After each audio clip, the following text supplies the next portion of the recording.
نحمده ونصلي على رسوله الكريم اما بعد فقد قال الله تبارك وتعالى كما ورد في سورة الملك اعوذ بالله من الشيطان الرجيم بسم الله الرحمن الرحيم تبارك الذي بيده الملك وهو على كل شيء قدير الذي خلق الموت والحياة ليبلوكم أيكم أحسن عملا وقال عز وجل كما ورد في سورة الكهف إنا جعلنا ما على الأرض زينة لها لنبلوهم أيهم أحسن عملا وقال عز وجل كما ورد في سورة البقرة وإذ ابتلى إبراهيم ربه بكلمات فأتمهن قال إني جاعلك للناس إماما إلى قوله تعالى إذ قال له ربه أسلم قال أسلمت لرب العالمين صدق الله العظيم رب اشرح لي صدري ويسر لي أمري واحلل عقدة من لساني يفقهوا قولي اللهم ربنا ألهمنا رشدنا وأعذنا من شرور أنفسنا اللهم أرنا الحق حقا وارزقنا اتباعه وأرنا الباطل باطلا وارزقنا اجتنابه آمین یا رب العالمین۔ آج یہ تین موضوعات پر آج بات کرنی ہے۔ فلسفہ حیات، فلسفہ زندگی از روئے قرآن، پھر جو امتحان دنیا میں اللہ تعالیٰ کی طرف سے انسانوں کو پیش آتے ہیں، ان کے بڑے بڑے مواقع اور بڑے بڑے ان میں امتحانات کون سے ہیں، اور ان کی ایک مکمل کامل پوری طرح کامیاب شخصیت حضرت ابراہیم علیہ السلام، اور پھر ان کی شخصیت کے حوالے سے نمبر 3 حج اور عید الاضحیٰ کا معاملہ۔ تو ہم سب سے پہلے شروع کر رہے ہیں، میں نے آیات جو تلاوت کی ہیں وہ اسی پہلے موضوع سے متعلق۔ دیکھیے فلسفہ تخلیق کیا ہے، اس کے 2 حصے ہیں۔ ایک تو یہ کہ اس پوری کائنات کی تخلیق کی کیا علت ہے، کیا غایت ہے، کیا مقصد ہے، کس لیے یہ تخلیق کی اللہ ہے، اس پر کہیں گفتگو قرآن میں نہیں ہوئی ہے، اور میرے علم کی حد تک کسی صحیح حدیث میں بھی اس موضوع کا ذکر نہیں ہے۔ البتہ ایک حدیث ہے، وہ حدیث جو محدثین کے بڑے کڑے معیار ہے کسی حدیث کو تسلیم کرنے کے ضمن میں، روایت کی شرائط، ان پر تو وہ حدیث پوری نہیں اترتی ہے، لیکن اپنے مفہوم کے اعتبار سے، اپنے اصل مضمون کے اعتبار سے وہ اس درجے اہم ہے سے کہ اکثر مفسرین کرام نے، متکلمین حضرات نے، سب نے اس سے تسلیم کیا، کوٹ کیا۔ ویسے یہ بات میں نے اس سے پہلے آپ کو اصولاً ایک مرتبہ بتائی تھی، ہر سچی بات کا ثابت ہو جانا ضروری نہیں ہے۔ اگر کوئی حدیث اس معیار پر پوری نہیں اتری اس کا مطلب یہ نہیں کہ جھوٹی ہے۔ اسی لیے ہمارے ہاں 2 اصطلاحات علیحدہ ہیں، ضعیف اور موضوع۔ موضوع وہ حدیث ہے جو گھڑی گئی ہے، جس کے بارے میں طے کر لیا محدثین نے کہ اس کی کوئی اثر ہے ہی نہیں، کوئی بنیاد ہے ہی نہیں، کوئی جڑ ہے ہی نہیں، یہ تو گھڑ لی گئی، موضوع وضع کی گئی۔ ظاہر بات ہے کہ اس حدیث کی طرف تو ہمیں دلچسپی ہوگی نہیں، نہ اس سے کوئی عقیدے کا مسئلہ طے ہوگا، نہ عمل کا فیصلہ طے ہوگا کہ کوئی شے حلال یا حرام اس حدیث کی روح سے ہو جائے۔ البتہ دوسری حدیث وہ ہے ضعیف ہے، یعنی ضعیف ہے اس معنی میں کہ اس کی سند پوری نہیں مل رہی۔ اب یہ چیز جو ہے میں بتا رہا ہوں آپ کو کہ یہ تو آپ کو دنیا میں ہمیشہ پیش آئے گا، آپ کسی وکیل سے پوچھ لیجئے، کوئی مقدمہ ہو ہی نہیں سکتا جب تک کچھ جھوٹ شامل نہ کیا جائے۔ خالص حقیقت کے اوپر کوئی کتنا ہی سچا مقدمہ ہو، آپ جیت نہیں سکتے۔ تو کسی شے کا ثابت نہ ہو سکنا روایتاً، یہ اس کی دلیل نہیں ہے کہ وہ موضوع ہے، معاذ اللہ، وہ ضعیف ہے۔ اس ضعیف کا مطلب کیا ہے؟ اس کی بنیاد پر کوئی عقیدہ طے نہیں ہوگا، اس کی بنیاد پر کوئی شرعی حکم نہیں بنے گا۔ باقی اگر اس میں کوئی حکمت کی باتیں ہیں، اگر اس میں کوئی ایسی چیزیں ہیں کہ جو ہمارے لیے قیمتی موتی ہیں علم کی حکمت کے، تو اس کو اختیار کیا جائے۔ تو اسی طرح کی یہ حدیث ہے کہ، اور حدیث قدسی ہے، اور یہ واحد حدیث ہے کہ جو اس موضوع پر ہے، جو میرے علم کی حد تک یہ کائنات کیوں پیدا کی اللہ نے۔ تو حدیث کیا ہے قدسی؟ کنت کنزا مخفیا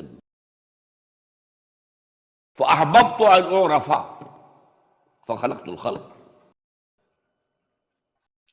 میں ایک چھپا ہوا خزانہ تھا۔ اب آپ دیکھیے، جب کائنات ابھی نہیں بنائی تھی اللہ نے، اللہ تو تھا نا، ذات باری تعالیٰ میں ساری صفات موجود تھی، قدرت کاملہ موجود تھی، اس کا کوئی ظہور نہیں تھا، اس کا کوئی پہچاننے والا نہیں تھا۔ کنت کنزا مخفیا، کنز خزانہ، چھپا ہوا خزانہ۔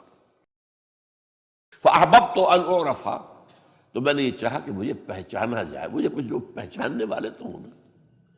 فخلقت الخلق، تو میں نے خلق کی تخلیق کی ہے۔ اب اس میں دو پہلو ہو گئے، ایک تو اس خلق کے ذریعے سے مجھے پہچاننا، کائنات کو انسان دیکھتا ہے تبھی تو عظمت منکشف ہوتی ہے اللہ کی، اس کی قدرت خلاقی دیکھیے، اس کی حکمت کا کمال دیکھیے۔ جیسے کہ ابھی سورہ ملک کی میں نے آیت آپ کو سنا، اس کے آگے بات کیا ہے کہ تم ذرا اپنی نگاہیں آسمان میں پھیراؤ، دیکھو کہیں تمہیں ہمارے اس تخلیق میں کوئی خلا نظر آتا ہے؟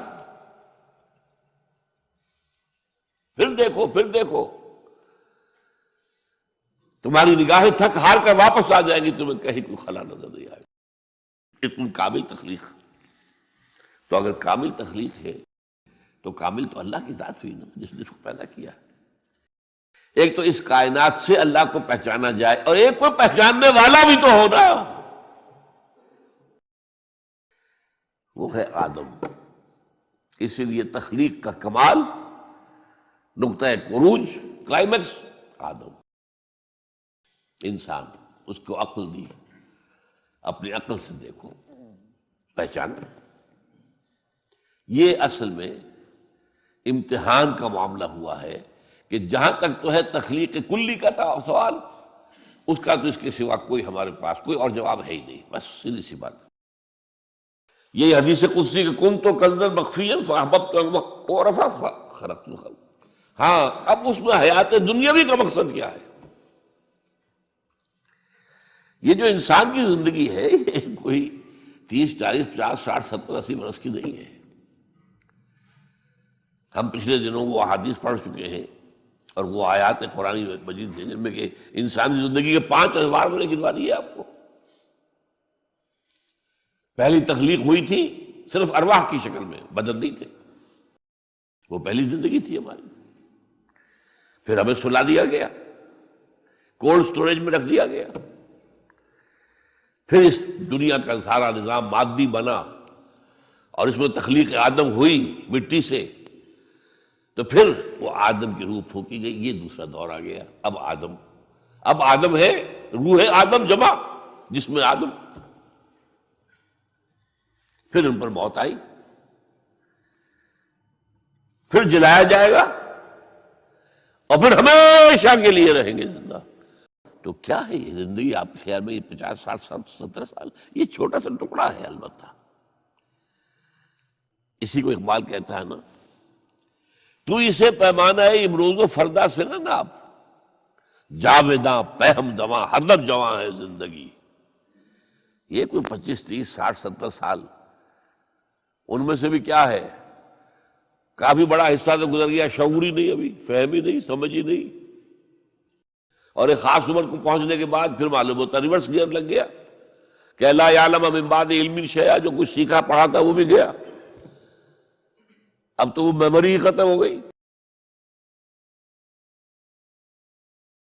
لہذا تھوڑا سا وقفہ ہے، 40 50 سال بس کریے میکسیمم۔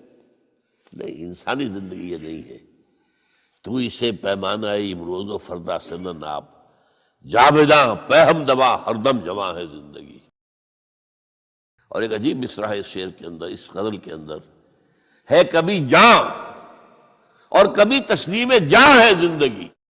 اس کو بہت کم لوگ سمجھتے ہیں، تسلیم جان کا کیا مطلب ہے۔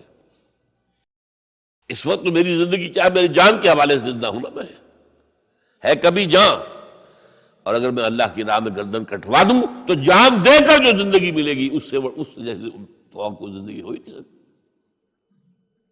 تسلیم جان، جان دے دینا۔ ولا تقولوا لمن يقتل في سبيل الله اموات بل احياء ولكن لا تشعرون۔ اور پھر اس میں شعر آتا ہے آخری علامہ اقبال کا، الزم ہستی سے تو ابرا ہے مانند حباب۔ آپ اندازہ کیجئے یہ کائنات ہستی، یہ تو پیسیفک اوشن سمجھیے، الزم ہستی سے تو، اب تیری حیثیت کیا ہے؟ حباب، جیسا سطح سمندر کے اوپر یہ بلبلے ہیں، بس ہماری حیثیت اس کے سوا تو کچھ نہیں۔ الزم ہستی سے تو ابرا ہے مانند حباب، اس ریاں خانے میں تیرا امتحان ہے زندگی۔ یہ جو دور ہے ہمیں دیا گیا ہے زندگی کا، یہ جو ہے اس زندگی میں سے کاٹ دیا گیا کچھ حصہ۔ پہلا حصہ جو تھا وہ روحانی، اس کے بعد موت آ گئی، پھر وہ زندگی آئی جو اس دنیا کی ہے، پھر موت آ جائے گی۔ ان دو موتوں کے درمیان ایک زندگی ہے، اور ایک پہلی موت سے پہلے بھی زندگی تھی اور دوسری موت کے بعد کی زندگی، 5 ادوار پھر میں گنوا رہا ہوں آپ کو۔ اس حوالے سے جو مقصد حیات ہے دنیاوی وہ ہے امتحان، اس لیے میں نے وہ آیات آپ کو سنائی، تبارک الذی بیدہ الملک وہو علی کل شیء قدیر الذی خلق الموت والحیاۃ لیبلوکم ایکم احسن عملا۔ اس نے یہ موت و حیات کا سلسلہ کیوں پیدا کیا؟ کیوں یہ دو موتوں کے درمیان یہ چھوٹی زندگی علیحدہ کر دی اور ان زندگیوں سے علیحدہ کر دیا جو پہلے تھی اور بعد میں آنے والی ہے اور جو ابدی ہے؟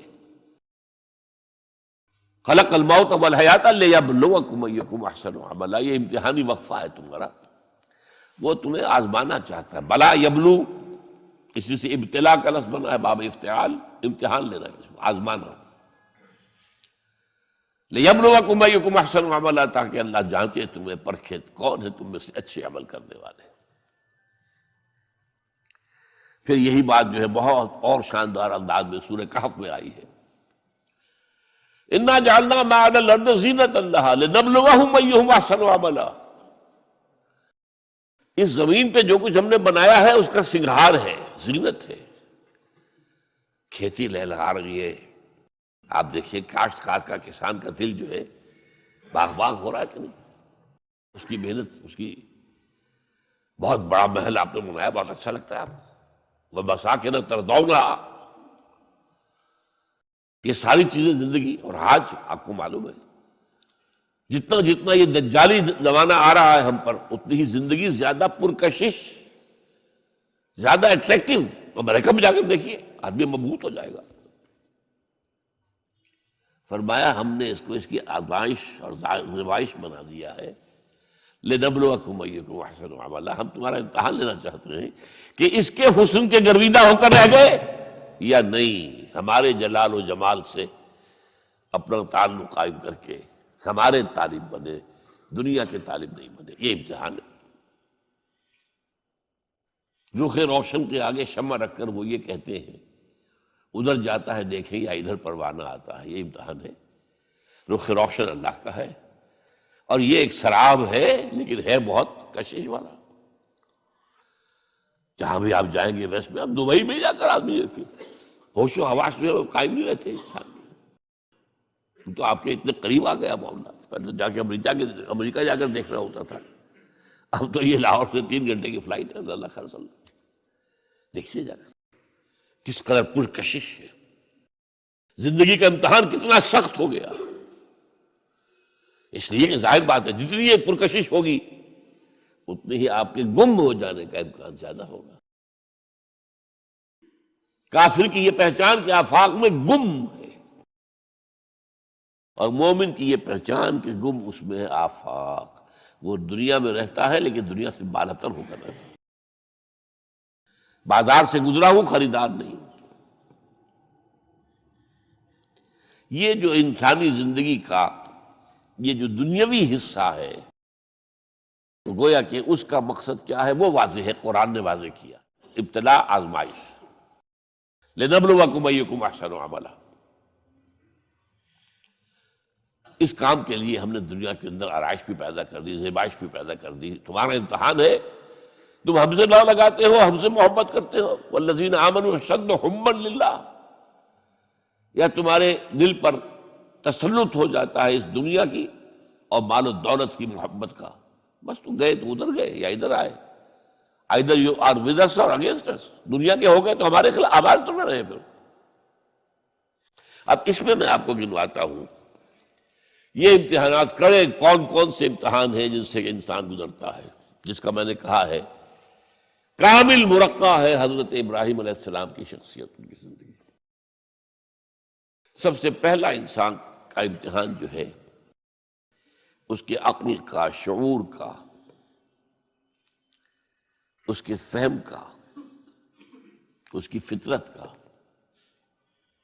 اس کی جبلت کا۔ وہ کیا ہے؟ اس دنیا میں آنکھیں کھولنے کے بعد اللہ تعالی پر ایمان لاتا ہے یا نہیں؟ اللہ کو پہچانتا ہے کہ نہیں؟ میرا خالق کون؟ میرا مالک کون؟ میرا پیدا کرنے والا کون؟ کون میرا محبوب ہے؟ کون میرا مقصود ہے؟ کون میرا مطلوب ہے؟ کون میرا حاکم ہے؟ کون میرا آقا ہے؟ کون ہے قانون دینے والا؟ کون ہے ہدایت دینے والا؟ یہ پہچان لینا عقل و فطرت کا پہلا امتحان ہے جس سے انسان گزرتا ہے۔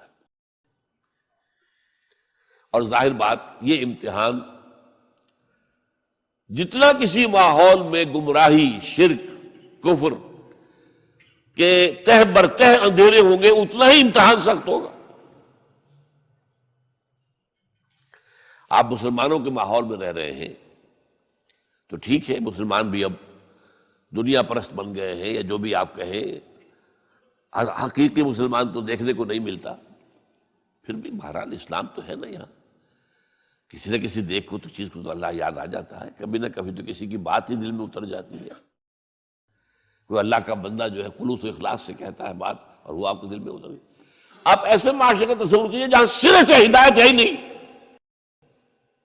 کفر ہی کفر ہے، شرک ہی شرک ہے، باطل ہی باطل ہے، اس میں ایک شخص آنکھ کھولے اور پھر وہاں وہ خالق حقیقی کو پہچان لے، یہ ہے سب سے بڑی کامیابی۔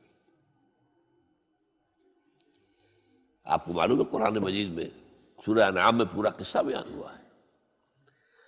جس ماحول میں کہ حضرت ابراہیم نے آنکھ کھولی ہے وہ ماحول کون سا ہے؟ ہر طرح کا شرک وہاں پر انتہائی درجے میں موجود تھا۔ سورج اور چاند اور ستاروں کی پرستش،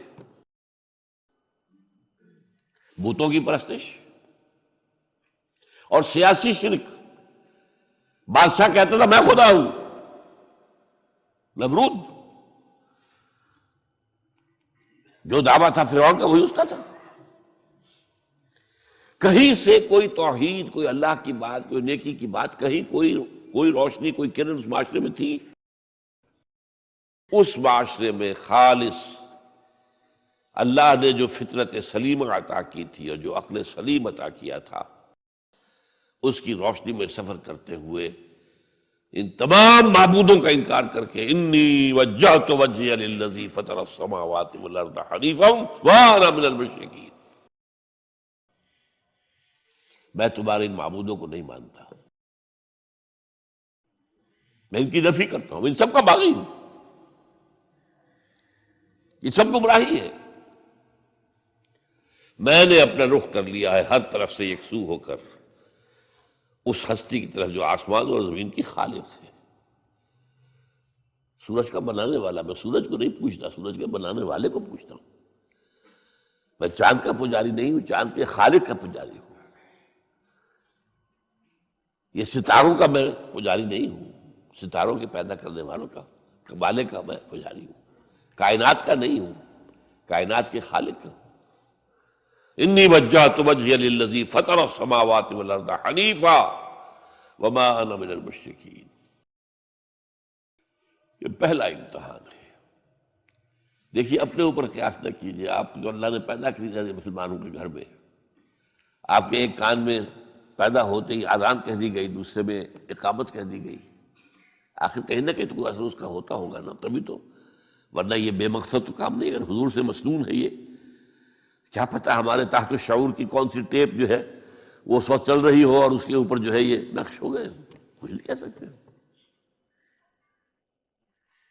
لیکن وہاں جو کچھ بھی نہیں تھا، کفری کفر، سیاسی شرک، مذہبی شرک، ستارہ پرستی کا شرک، بت پرستی کا شرک، اس میں ایک نوجوان سلیم الفطرت نوجوان، اس نے ان تمام سے رخ موڑ کر ایک اللہ کی ہستی کی طرف۔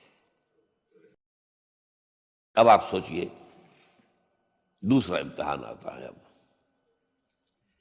حق پر پہنچ تو گئے، حق پر کھڑے رہنا آسان نہیں ہے۔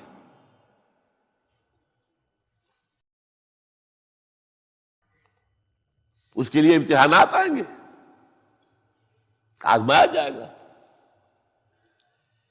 الف لام میم احاسب الناس ان یترکوا ان یقولوا آمنا وهم لا یفتنون وَلَقَدْ فَتَنَّا الَّذِينَ مِن قَبْلِهِمْ فَلَيَعْلَمَنَّ اللَّهُ الَّذِينَ صَدَقُوا وَلَيَعْلَمَنَّ الْكَاذِبِينَ۔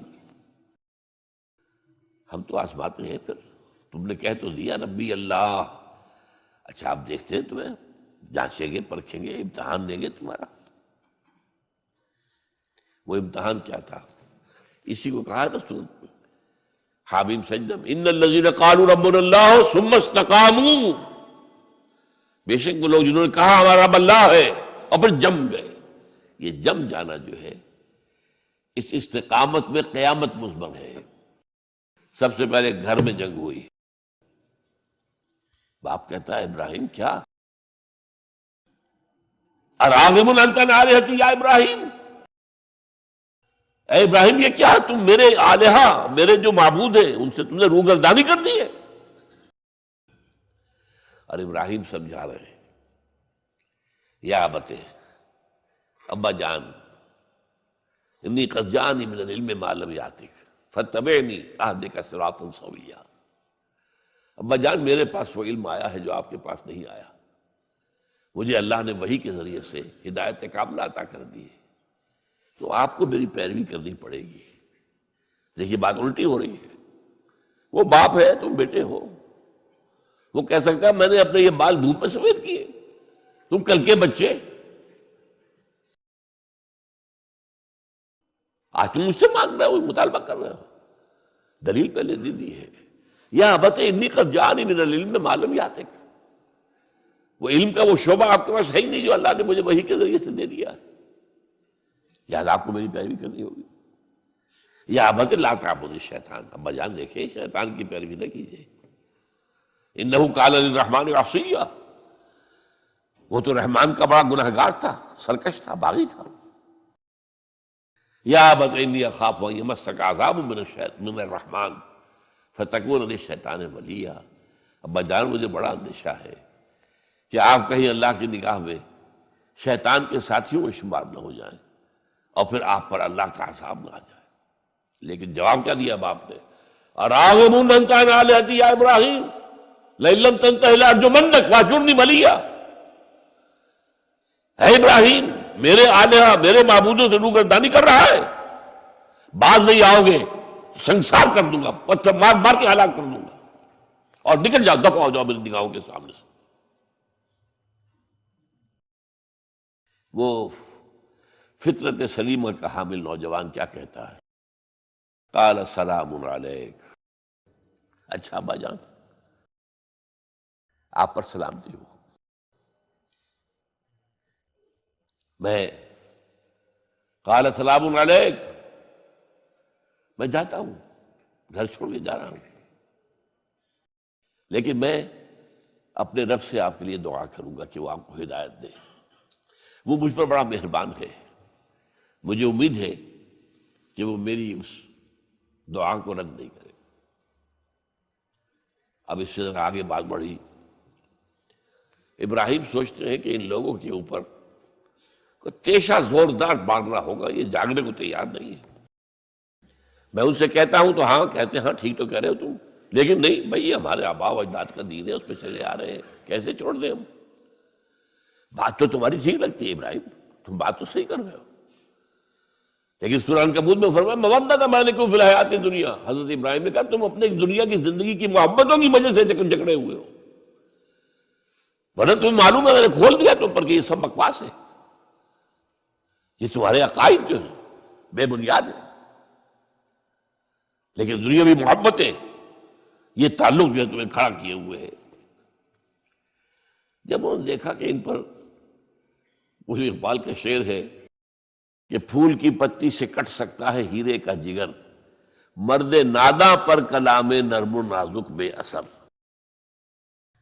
مرد ناداں پر کلام نرم و نازک، اس کے اوپر تو وہ ہتھوڑا چلانا پڑتا ہے، وہ ہتھوڑا چلانے کی سوچی۔ ان کا کوئی تہوار آ رہا تھا جس میں جا کے باہر میدان میں جا کے کوئی پوجا کرنی تھی کسی خاص ستارے کی، اور پورا شہر خالی ہو جانا تھا۔ حضرت ابراہیم نے کہا میری طبیعت تو ٹھیک نہیں، میں تو آپ لوگوں کے ساتھ نہیں جاؤں گا، آپ جائیے۔ سب چلے گئے، پورا شہر خالی ہو گیا۔ اب انہوں نے ہاتھ میں ہتھوڑا لیا، وہ بت خانے میں گھس گئے اور سب بتوں کو توڑ کے چورا چورا کر دیا۔ لیکن طبیعت میں ایک عجیب قسم کا ایک مٹھاس والا مزاح تھا، تو اس ایک سب سے بڑے بت کو چھوڑ دیا اور اس کے کندھے پر وہ تیشہ رکھ دیا۔ اب جو وہ رات کو واپس آئے ہوں گے، آپ سوچئے ذرا، آج بھی ہندوستان کے شہر متھرا میں یا بنارس میں کہیں بتوں کے ساتھ کے کوئی حشر کر دے تو کیا قیامت آئے گی؟ کیا کیا؟ من فعل ھذا بآلہتنا، کون ہے وہ جس نے ہمارے معبودوں کا یہ حشر کیا ہے؟ بہت کچھ کر کے کچھ لوگ، ہاں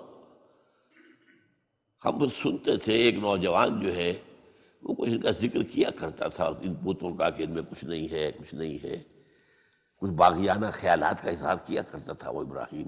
بلاؤ، حاضر کیا گیا، یا ابراہیم انت فعلت ھذا، کیا اب تم نے یہ، مجھ سے کیا پوچھتے، اس بڑے بت سے پوچھو، اس سے پوچھو بھائی، سارے ٹوٹے ہوئے، یہ سالم کھڑا ہے۔ اور نمبر دو جسے کہتے ہیں پولیس کی اصطلاح میں آلہ واردات، قتل کیا تھا تو کس چیز سے کیا تھا وہ بھی برآمد ہو گیا، وہ چھری بھی مل گئی ہے، اس پر خون کے دھبے بھی ہیں، اور آج تو آپ کو معلوم ہے کہ خون کے قطرے سے بھی پتہ چل جاتا ہے کہ کس کا خون تھا، جینیٹکس کے ذریعے سے، تو اس نے کیا ہوگا۔ تو کہ ابراہیم عقل کے ناخن لو، ان سے پوچھیں، یہ بات کرتے کوئی؟ اف لکم، تف ہے تم پر، تم پوچھتے ہو ان کو جو بات تک نہیں کر سکتے، جو اپنا دفاع نہیں کر سکتے، جو اپنے آپ کو بچا نہیں سکتے۔ ایک عام انسان بھی دفاع کرتا ہے اپنا۔ فَرَجَعُوا إِلَىٰ أَنفُسِهِمْ، اب انہوں نے اپنے اندر دلوں کی طرف دھیان کر کے سوچا کہ واقعی ابراہیم صحیح کہتا ہے، لیکن پھر لوٹے، پھر وہ عصبیت، پھر وہ آباء و اجداد کے ساتھ تعلق، پھر وہ معاشرتی نظام۔ انہوں نے کہا بس اس کو قتل کرو، اب اس کو ختم کر دو۔ یہ اس کو فیس کرنا، آپ سوچ لیجیے یہ کتنے بڑے امتحان کی بات تھی، کتنے بڑے جگر کی بات تھی۔ اچھا چونکہ وہاں نظام بھی تھا، بادشاہ کے دربار میں حاضری ہو گئی۔ ابراہیم ہم نے سنا تم ہمارے سوا کسی کو خدا مانتے ہو؟ جی ہاں، کون ہے وہ خدا؟ فرمایا میرا رب وہ ہے جو زندہ رکھتا ہے اور مارتا ہے، ربی الذی یحیی و یمیت، قال انا احیی و امیت، میں بھی زندہ رکھتا ہوں اور مارتا ہوں۔ فوراً جو ہے حکم دیا، جیل خانے سے 2 قیدیوں کو بلایا، ایک کی گردن اسی وقت مار دی، دیکھو میں نے مروا دیا کہ نہیں، ہے نہیں میرے پاس اختیار، اور ایک کا جان اسے چھوڑ دی، تو میں خدا ہوا کہ نہیں؟ حضرت ابراہیم نے سمجھ لیا کہ اب یہ جس قسم کی کچ بحثی میں آ گیا ہے، یہاں بھی کوئی ہتھوڑا چلانا پڑے گا۔ فرمایا فإن اللہ یاتی بالشمس من المشرق فأت بہا من المغرب، میرا رب وہ ہے جو مشرق سے نکالتا ہے سورج کو، تم خدا ہو تو ذرا مغرب سے نکال کے دکھاؤ۔ فبہت الذی کفر، تو وہ جو کافر تھا مبہوت ہو کر اب کیا کہ آئیں بائیں شائیں، فبہت الذی کفر۔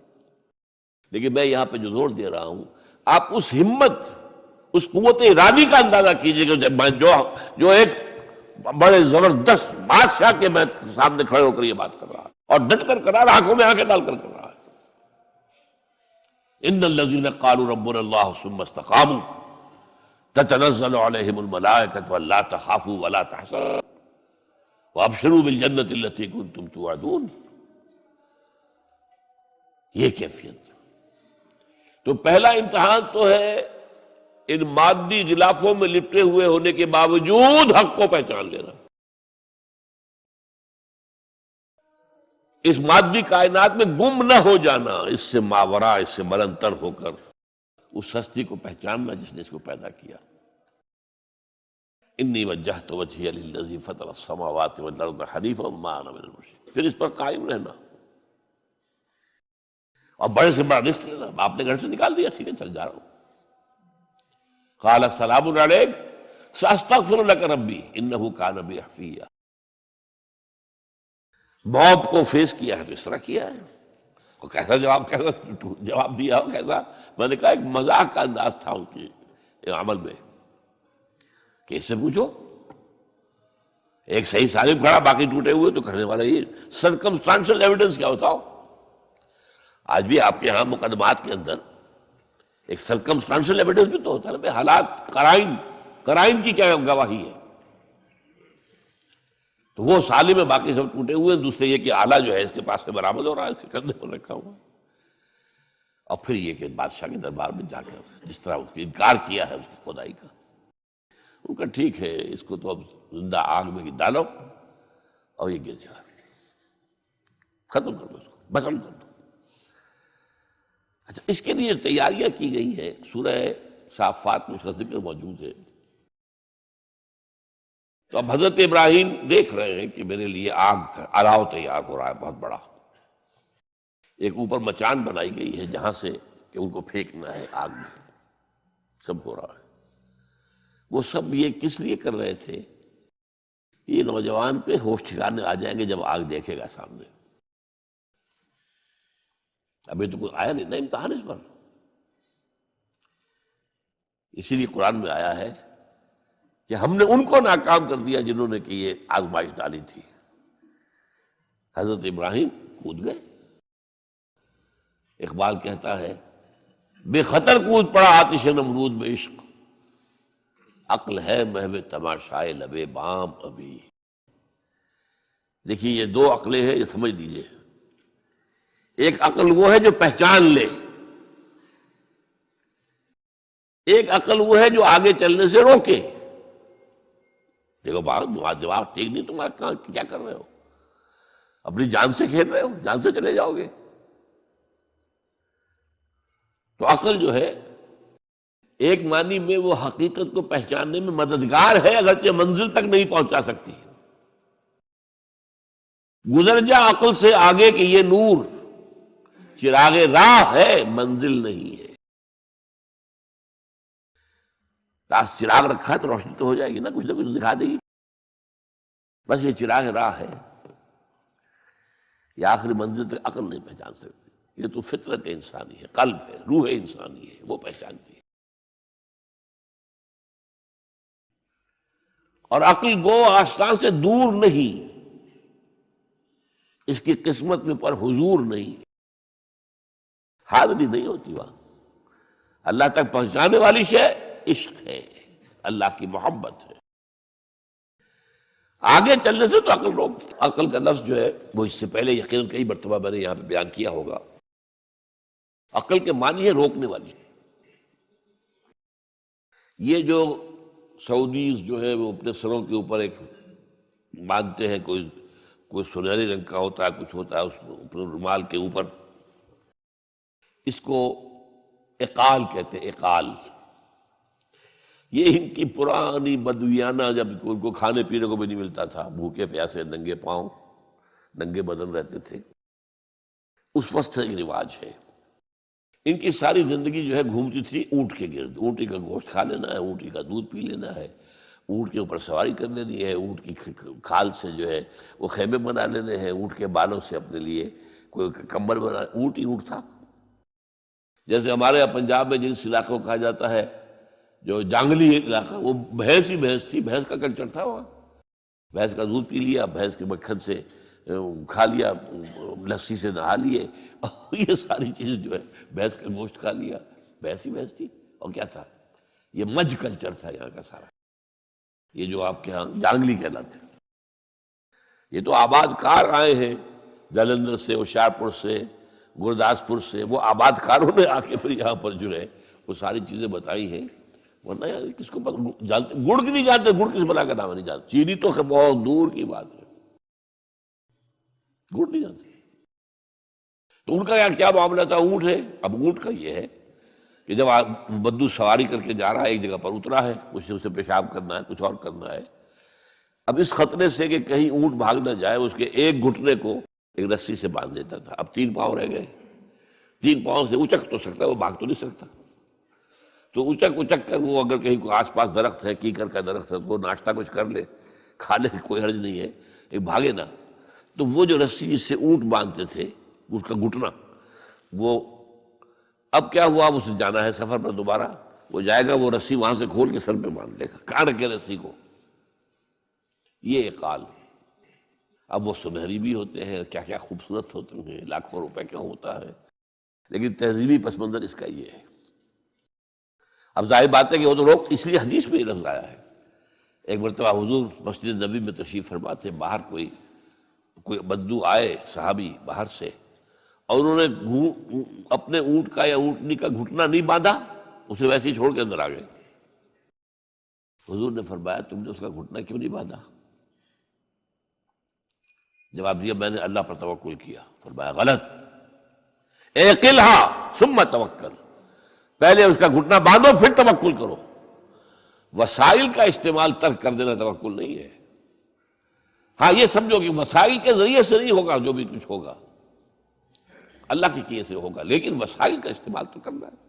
وہ توکل اسلام میں نہیں ہے جو رہبانیت کا توکل ہے۔ بہرحال تو یہ اب جو ہے عقل جو ہے، اب اس وقت جو کہ بے خطر کود پڑا آتش نمرود میں عشق، عقل ہے محو تماشائے لبے بام، ابھی عقل تو وہیں پر کھڑی ہوئی سوچ رہی ہے کودنا چاہیے کہ نہیں کودنا چاہیے، اور ابراہیم کود بھی چکا۔ لوگ حیران رہ گئے، لیکن اللہ نے اس آگ کو گل و گلزار بنا دیا۔ قلنا یا نار کونی بردا وسلام علی ابراہیم۔ اب آیا چوتھا امتحان کہہ لیجیے اس کو، یہ رسولوں کے باب میں اللہ کا قاعدہ ہے۔ اس قوم کی طرف کسی رسول کو بھیجیں، اگر وہ قتل کرنے پر آمادہ ہو جائے رسول کو، تو پھر وہاں سے ہجرت کی اجازت ہوتی ہے۔ جیسے حضور جب دارالندوہ میں فیصلہ ہو گیا کہ اب قتل کر دو محمد کو صلی اللہ علیہ وسلم، اس سے پہلے یہ اندیشہ تھا جب تک کہ ابو طالب زندہ تھے کہ چچا سپورٹ پر ہے ابو طالب، اب بنو ہاشم کا وہ سردار ہے، تو یہ ہماری جو ہے ان فائٹنگ ہو جائے گی، ٹرائبل، انٹر ٹرائبل یا انٹرا ٹرائبل کہنا چاہیے، کہ قریش کے اندر ہی آپس میں جب ہم لڑ پڑیں گے تو ہماری جو دھاک بیٹھی ہوئی ہے پورے عرب میں وہ تو ختم ہو جائے گی۔ A house divided amongst itself cannot stand۔ یہ وہ چیز تھی جو ابھی تک ان کے ہاتھ روکے ہوئے تھی۔ اب ابو طالب مر گئے، اب جو سردار ہے بنو ہاشم کا وہ ابو لہب ہے، وہ حضور کا وزیر سب سے بڑا دشمن ہے، لہذا فیصلہ ہو گیا۔ تب آپ گئے ہیں طائف، اور وہاں سے بھی ناکام آئے ہیں۔ اس کے بعد یہ ہے کہ باقی سب صحابہ کو آپ نے اجازت دے دی چلے جاؤ مدینے، لیکن ابھی آپ منتظر رہے جب تک کہ ایکسپریس پرمیشن نہ آئے۔ رسول اپنی جگہ چھوڑ نہیں سکتا۔ بہرحال یہ ایک علیحدہ معاملہ ہے کہ اس میں تھوڑی سی خطا ہو گئی تھی حضرت یونس علیہ السلام کے ساتھ، کہ وہ اپنی قوم کے اس رویے سے دل برداشتہ ہو کر غصے کے اندر بھرے ہوئے، یہ ماننے والے نہیں، ناہنجار لوگ چھوڑ کر چلے گئے، اگرچہ اللہ کی اجازت ابھی نہیں آئی تھی۔ یہی وجہ ہے اللہ نے انہیں سزا دی مچھلی کے پیٹ میں رہے، وہاں وہ استغفار کرتے رہے، لا الہ الا انت سبحانک انی کنت من الظالمین۔ پھر اس ویل مچھلی نے اگل دیا ان کو اور ساحل کے اوپر رہے، اس کا پورا ذکر ہے قرآن مجید میں۔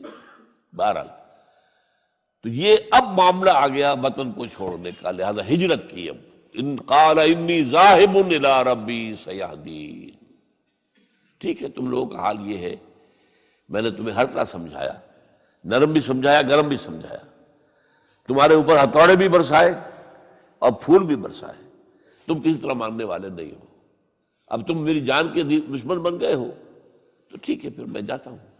انی ذاہب الی ربی سیہدین، رب ہب لی من الصالحین۔ ایک دعا اور نکل آئی اس وقت سے، اے اللہ مجھے صالح اولاد عطا فرما۔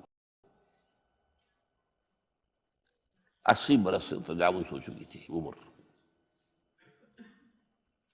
اولاد نہیں تھی۔ آپ کے اپنے خاندان سے تھیں جو اہلیہ تھی سارہ رضی اللہ تعالی عنہ، بانجھ نہیں ہے، اولاد نہیں ہوئی، اللہ کی مرضی ہے۔ بہرحال حضرت ابراہیم کے ساتھ ہجرت کرنے والوں میں حضرت سارہ بھی تھی آپ کی اہلیہ، حضرت لوط بھی تھے آپ کے بھتیجے، اور حضرت لوط کی اہلیہ بھی تھی۔ یہ اہلیہ جو ہے لوط کی، یہ مومنہ تھی، یہ ساتھ انہوں نے ہجرت کی ہے۔ بعد میں جب انہیں اللہ تعالیٰ کے حکم سے حضرت ابراہیم نے بھیج دیا سدوم اور عامورہ کی بستیوں کی طرف، تو وہاں شاید معلوم ہوتا کوئی اور شادی کی ہے، وہ کافرہ رہی، اور اس نے جو ہے حضرت لوط کے ساتھ جو ہے خیانت کا معاملہ کیا، وہ ایک علیحدہ معاملہ ہے۔ بہرحال اس وقت جو دعا کی رب ہب لی من الصالحین، اس کے جواب میں اللہ نے فوراً ہم نے اسے ایک غلامن فبشرناہ بغلام حلیم، ہم نے انہیں بشارت دے دی ایک بہت ہی بردبار، حلیم الطبع، متحمل مزاج بیٹے کی۔ یہ اسماعیل کی تعریف ہے، نوٹ کر لیجیے گا۔ دوسرے بیٹے ہوئے حضرت سارہ کے بعد میں، ان کو کہا گیا ہے غلام علیم، عالم۔ حضرت اسماعیل کے لیے کہا گیا ہے غلام حلیم، بہت بڑے حلیم، متحمل مزاج، بہت بادشاہ۔ اس کا بھی تھوڑی سی داستان بیان کر دوں۔ حضرت سارہ کہاں کہ یہاں اولاد نہیں تھی، حضرت ابراہیم ہجرت کر کے آئے تھے، کہاں سے پیدا کہاں ہوئے تھے؟ شہر ار، یہ جو عراق کا اس وقت کا سب سے بڑا شہر تھا، صدر مقام تھا، وہاں پیدا ہوئے تھے۔ وہاں سے ہجرت کر کے کہاں آئے؟ شام میں علاقہ، خاص طور پر فلسطین کا جو ہے کنعان، یہاں آ کر آپ نے ڈیرا اپنا جما لیا۔ اور اس کے قریب میں ہی 2 بستیاں تھیں جہاں پر کہ وہ سوڈومی والا معاملہ جو ہے آپ کو معلوم ہے، بدترین جو ہے گندگی تھی ان کے اندر، جہاں حضرت لوط علیہ السلام کو بھیجا۔ پھر انہوں نے ایک سفر کیا مصر کا، اس کی وجہ بھی سمجھ لیجئے۔ مصر میں اس وقت جو خاندان حکمران تھا وہ عرب تھا اصلاً، وہ مصری نہیں تھے، وہ فرائضہ نہیں تھے، وہ مصر کے تھے، عرب سے آ کر لوگوں نے قبضہ کیا تھا۔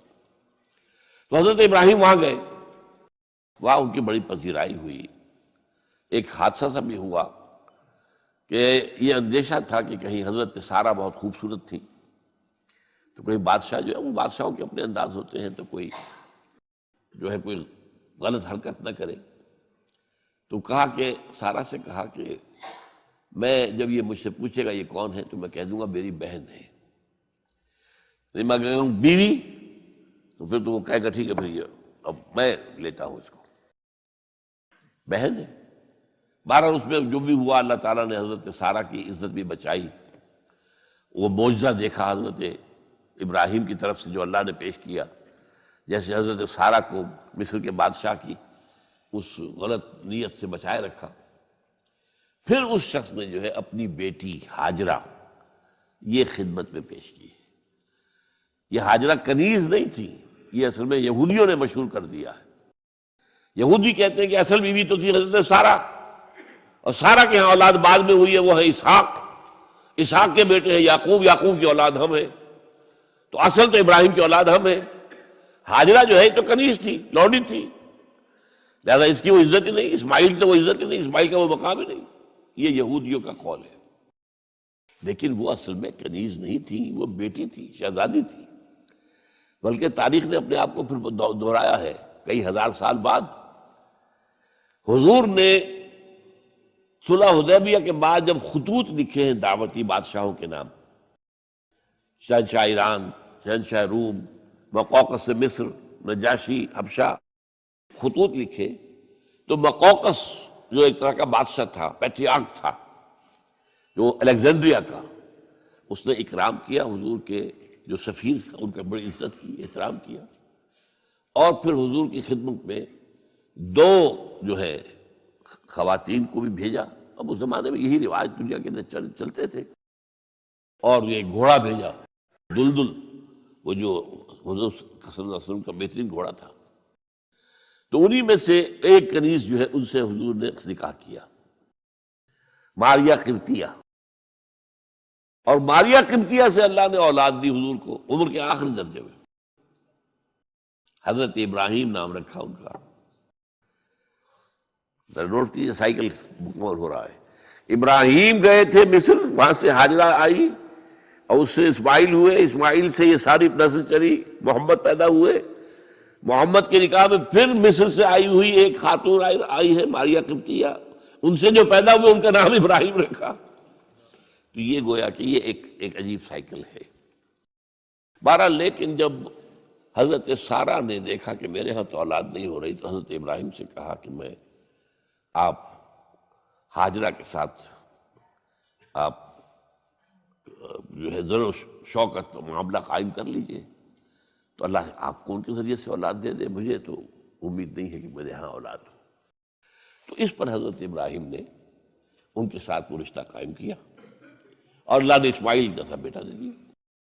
اب اللہ تعالیٰ نے حکم دیا ہاجرہ اور اپنے اس بیٹے کو لے جاؤ، اور جاؤ وہاں بواد غیر ذی زرع، جاؤ وہاں حجاز کی اس وادی کے اندر، وادی غیر ذی زرع، وہاں ان کو چھوڑ دو۔ اب یہ امتحان دیکھیے، توکل کا امتحان۔ حضرت ابراہیم لے آئے، کوئی متنفس نہیں، کوئی گھاس تک پیدا نہیں ہو رہی، کوئی درخت کا ہونا تو اور بڑی بات ہے کہ کھجور کا درخت ہو یا کوئی اور درخت بھی نہیں، پانی نہیں، پانی کا ایک مشکیزہ تھا ابراہیم کے پاس، وہ چھوڑ دیا، کچھ کھجوریں تھیں وہ دے دی اور چلے۔ حاجرہ پوچھتی ہمیں کس کے پاس سارے چھوڑ کے جا رہے ہیں؟ کہنے لگے اللہ کے۔ یہ ہے توکل، اللہ کا حکم ہے، دعائیں مانگ مانگ کر رب حب لی من الصالحین فبشرناہ بغلام حلیم۔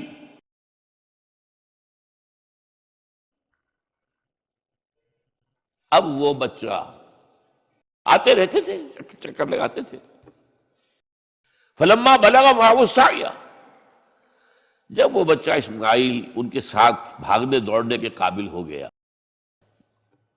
کاموں میں ہاتھ بٹا رہا ہے، 13 برس کی عمر ہو گئی ہے، نوجوان، اب اندازہ کیجئے 100 برس کی عمر، بوڑھا آدمی، اولاد اب تک ہوئی نہیں تھی، یہ ایک اولاد مانگ مانگ کر دعا سے اللہ سے لی ہے۔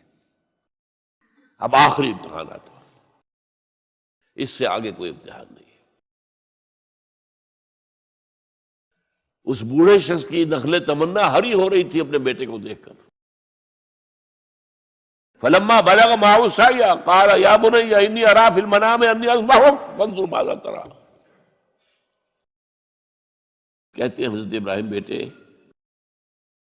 میں مسلسل دیکھ رہا ہوں خواب میں کہ میں تمہیں ذبح کر رہا ہوں، تو دیکھو غور کرو تمہاری رائے کیا ہے۔ نبی کا خواب بھی وہی ہوتا ہے، اس میں کوئی شیطنت جو ہے، کوئی شیاطین جن و انس کی کوئی مداخلت نہیں ہو سکتی۔ پھر یہ کہ پے بپے 3 دن، یا بنی انی اری فی المنام انی اذبحک فانظر ماذا تری۔ اب جواب سنیے، وہ حلیم، یا ابت افعل ما تؤمر ستجدنی انشاء اللہ من الصابرین۔ ابا جان کر گزریے جو آپ کو حکم ہو رہا ہے، تومر ابھرتا نہیں تو عمر حکم ہو رہا ہے. جب 3 دفعہ آپ کو یہ حکم ہو گیا اللہ کی طرف سے تو پھر دیر کائے پہ. یا ابت افعل ما تؤمر ستجدنی انشاءاللہ من الصابرین. آپ مجھے انشاءاللہ صابر پائیں گے. یہ وہ صابر اور حلیم ہونے کی شان ہے، جان دینے کے لیے تیار. اب یہاں بھی دیکھیے کہ یہودیوں نے اتنی تحریفیں کی ہیں. وہ ذبیح اللہ حضرت اسحاق کو کہتے ہیں. یہ بعد میں حضرت اسحاق پیدا ہوئے 13 سال بعد، 100 برس کی جب عمر تھی حضرت ابراہیم کی تب ہوئے. اب وہ کہتے ہیں کہ ذبیح اللہ جو ہے وہ اسحاق ہے، اسماعیل تھے. مروہ پہاڑی جو مروہ اور یہ موریا، وہاں پر بھی انہوں نے ایک پہاڑی کا نام رکھ دیا مروہ. وہ کہتے ہیں یہاں پر اسحاق کو ابراہیم نے ذبح کرنے کی کوشش کی. سب بکواس. ایک بڑی عمدہ کتاب مولانا فراہی رحمۃ اللہ علیہ کی تھی، عربی، پھر اس کا ترجمہ ہوا، الرأی الصحیح فی من هو الذبیح. عربی میں کتاب تھی کہ ذبیح کون تھا، اسماعیل یا اسحاق، اس کے بارے میں صحیح رائے کیا ہے. یہ اس کتاب کا موضوع ہے. تو انہوں نے تورات کے حوالے سے ثابت کیا ہے. اصل میں ہوتا کیا ہے، چور لاکھ چیزیں چھپا بھی جائے اپنی تو کہیں نہ کہیں کلو چھوڑ جاتا ہے. آخر تفتیش ہوتی ہے، پولیس والے بھی جانتے ہیں کہیں نہ کہیں سے کوئی نہ کوئی کلو جو ہے، اب ساری چیزوں کو سمیٹنا مشکل ہوتا ہے اس کے لیے. تو اس کے اندر وہاں کلو موجود ہے. اسحاق اس کے اندر تورات کے اندر جس سے ثابت ہوتا ہے انہوں نے ثابت کیا. الرأی الصحیح فی من هو الذبیح، اس کا میں نے ترجمہ شائع کیا تھا جب میں نے ابتدا کی ہے لاہور میں آ کر اپنے کام کی 1965 میں. تو دارالاشاعت الاسلامیہ میں نے قائم کیا تھا اپنا ایک دارالاشاعت پبلشنگ ہاؤس، اس سے وہ کتاب شائع کی تھی میں نے. اب بھی وہ چھپتی ہے، اب وہ اور پبلشر ہیں ان کے، وہ چھاپ رہے ہیں. بہرحال تو حضرت اسماعیل جو ہے وہ ذبیح اللہ ہے. اللہ نے جب لٹا دیا، فلما اسلما وتلہ للجبین. اب یہاں پر ذرا نوٹ کیجئے، اسلما، جب دونوں نے اسلام کا مظاہرہ کیا، وہ جو میں نے کہا تسلیم، سر تسلیم خم ہے جو مزاج یار میں آئے. بوڑھا باپ چھری لے کر تیار ہو گیا ہے اور جوان بیٹا گردن ڈال کر بس صرف ایک احتیاط کی ہے کہ پیشانی کے بل لٹایا ہے تاکہ چہرہ سامنے نہ رہے. بس اتنی بات. چھری چلاتے ہوئے چہرہ اوندے بولتا لہو للجبین، پیشانی کے بل انہوں نے لٹا دیا اور پھر چھری چلائی. لیکن اللہ نے پکار کر کہا، یا ابراہیم قد صدقت الرؤیا انا کذالک نجزی المحسنین. اے ابراہیم بس تم نے اپنا خواب پورا کر دیا. میں نے آج سے بہت پہلے مضمون لکھا تھا اس پر، تو میں نے کہا تھا جس کا امتحان لیا جا رہا تھا وہ فیل نہیں ہوا، ممتحن کو بس کرنی پڑی ہے، اللہ کو بس بس بس. ان ھذا لھو البلاء المبین. اے ابراہیم واقعتاً یہ بہت بڑی آزمائش تھی، اس میں تم پورے اتر گئے ہو. یہ میں نے آپ کے سامنے زندگی کا جو پورا ایک نقشہ ہے ابراہیم کا، ہر قدم پر امتحان، ہر قدم پر امتحان، ایک سے ایک کڑا امتحان، ایک سے ایک بڑا امتحان، اور آخری امتحان یہ تھا ان ھذا لھو البلاء المبین. جب ممتحن یہ کہتے بھائی بات تم بہت مشکل، پرچہ واقعی میں نے بہت مشکل سیٹ کیا تھا، کمال ہے تم نے بہت عمدہ حل کیا، تو اس سے بڑی شاباش کیا ہوگی. لیکن اس کے ساتھ یہ ہے کہ اب اگلا موضوع آ رہا ہے میرا، جہاں تک تو معاملہ آ گیا، یہ قربانی جو ہے اس کو پھر ہمیشہ کے لیے اب سنت ابراہیم کے طور پر جا باقی رکھا گیا. عین اس وقت جنت سے ایک میڑا ان کی جگہ آ گیا. حضرت اسماعیل کو کوئی قدر نہیں پہنچی، کچھ بھی نہیں، میڑا ذبح ہو گیا. اور وہ قربانی ہے جو آج پوری دنیا میں اس وقت سے لے کر ترکنا علیہ فی الآخرین، ہم نے اس کی یہ یاد ہے. یہ قربانیاں جو آپ دیں گے یہ کیا ہے؟ حضور سے پوچھا گیا ما ھذی الاضاحی یا رسول اللہ، اے اللہ کے رسول یہ اضاحی کیا ہے، یہ کیا ہے، یہ جو ہم قربانیاں دیتے ہیں کیا ہے؟ قال سنت ابیکم ابراہیم، یہ تمہارے باپ ابراہیم کی سنت ہے. اس کو زندہ رکھا ہے اللہ نے.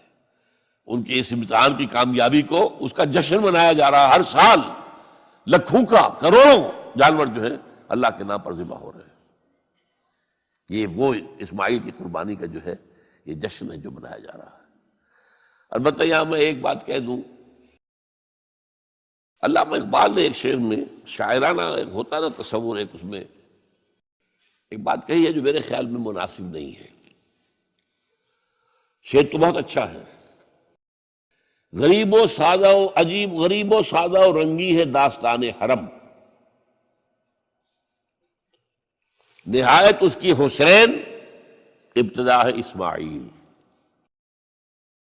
یہ بہت سے لوگوں کو بہت شعر پسند آتا ہے، خصوصاً شیعہ بھائیوں کو تو بہت ہی پسند آئے گا کہ وہ جو قربانی اسماعیل کی ہو رہی تھی اور نہیں ہوئی تھی وہ قربانی ہے جو حسین کی ہوئی ہے کربلا کے اندر. تو غریب و سادہ و رنگی ہے داستان حرم، نہایت اس کی حسین ابتدا ہے اسماعیل. میں کہتا ہوں اس میں تو کوئی چیز جوڑ کھانے والی ہے ہی نہیں.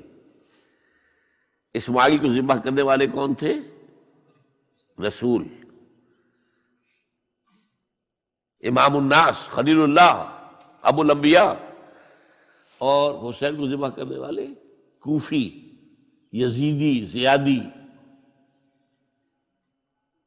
نمبر 2، اسماعیل تو ذبح نہیں ہوئے، حسین تو ذبح ہو گئے. کیا مناسبت ہے؟ نمبر 3، حضرت اسماعیل نے تو خود ہی گردن ڈال دی تھی. حضرت حسین تو لڑتے ہوئے ماشاءاللہ بہادری کے ساتھ لڑتے ہوئے جان دیے اور انہوں نے ایسے تو نہیں گردن ڈال دی تھی. تو کوئی مناسبت نہیں ہے. تو کوئی نہ کوئی تو مناسبت ہونی چاہیے نا. تو اس کی میں نے ترمیم کی ہے اور علامہ اقبال سے جب اگر اللہ نے آخرت میں ملاقات کرائی تو بتاؤں گا، وہ بھی شاید مان لیں گے میری بات کو. کہ غریب و سادہ اور رنگی ہے داستان حرم، نہایت اس کی ہے عثمان ابتدا حابیل. یہ حابیل اور قابیل دو بھائیوں کا معاملہ ہوا تھا. دونوں نے قربانی پیش کی. قابیل کی اللہ نے قبول نہیں کی، حابیل کی کر لی. اب غصے میں بھرا ہوا قابیل نے کہا میں تمہیں مار دوں گا، ہلاک کر دوں گا. انہوں نے کہا بھائی جان اب یہ تو اللہ کا کام ہے، کس کی قربانی اس نے قبول کی کس کی نہیں کی. اللہ تو قبول کرتا ہے متقیوں سے. باقی اگر آپ اپنا ہاتھ اٹھائیں گے مجھے قتل کرنے کے لیے، میں اپنا ہاتھ نہیں اٹھاؤں گا. میں تو یہ چاہوں گا کہ آپ اپنے گناہ کا بوجھ بھی لے جائیں، میرے گناہ کا بوجھ بھی آپ ہی لے جائیں. مجھے قتل کریں گے مظلوم حالت میں تو میرے سارے گناہ بھی آپ کے کھاتے میں پڑ جائیں گے. تو میں تو کامیابی اسی کو سمجھتا ہوں. یہ تو آدم کے 2 بیٹوں کا معاملہ ہو رہا ہے کہ نہیں، یہی تو معاملہ ہوا حضرت عثمان کے ساتھ. لاکھوں مربع میل کی حکومت تھی ان کی، لاکھوں فوجی موجود تھے. یہ جو تھے گنتی کے چند لوگ آ گئے تھے شریف، عبداللہ ابن سبا کے پیروکار. وہ تو اجازت اگر دیتے تھے، شام سے مصر سے فوجیں تیار کھڑی ہے اور اجازت مانگ رہی ہے کہ آپ اجازت دیجیے ہم آئیں ان کا قلعہ کعبہ. نہیں، اجازت نہیں دے رہے. نہیں، اتنی بڑی بات ہے یہ کہ حضرت عثمان کہتے ہیں کہ میں کسی کلمہ گو کا کے خون سے اپنا ہاتھ رنگنا نہیں چاہتا. یہ کچھ بھی ہے، کلمہ گو تو ہے. اپنی جان بچانے کے لیے کلمہ گو کی جان لے لوں. جب یہ مجھے مار دیں گے پھر تم ان سے قصاص لینا، یہ پھر تمہارا کام ہوگا، میرا مجھ سے کوئی تعلق نہیں. تو وہ ہے کہ جو اصل میں جن کو پھر شہید کیا گیا، اور قابیل نے حابیل کو شہید کیا. تو یہ تو مناسبت ہوئی نا کہ جس طریقے سے اس نے کہہ دیا تھا حابیل نے کہ بھائی جان میں تو ہاتھ نہیں اٹھاؤں گا، آپ جو مرضی کیجیے. اسی طرح حضرت عثمان نے کہا میں ہاتھ نہیں اٹھاؤں گا، میں کلمہ گو کا کسی کا خون اپنے گردن پر نہیں لینا چاہتا. ہاں یہ جب مجھے قتل کر دیں گے پھر تم قصاص لے لینا، یہ الزام بات ہے.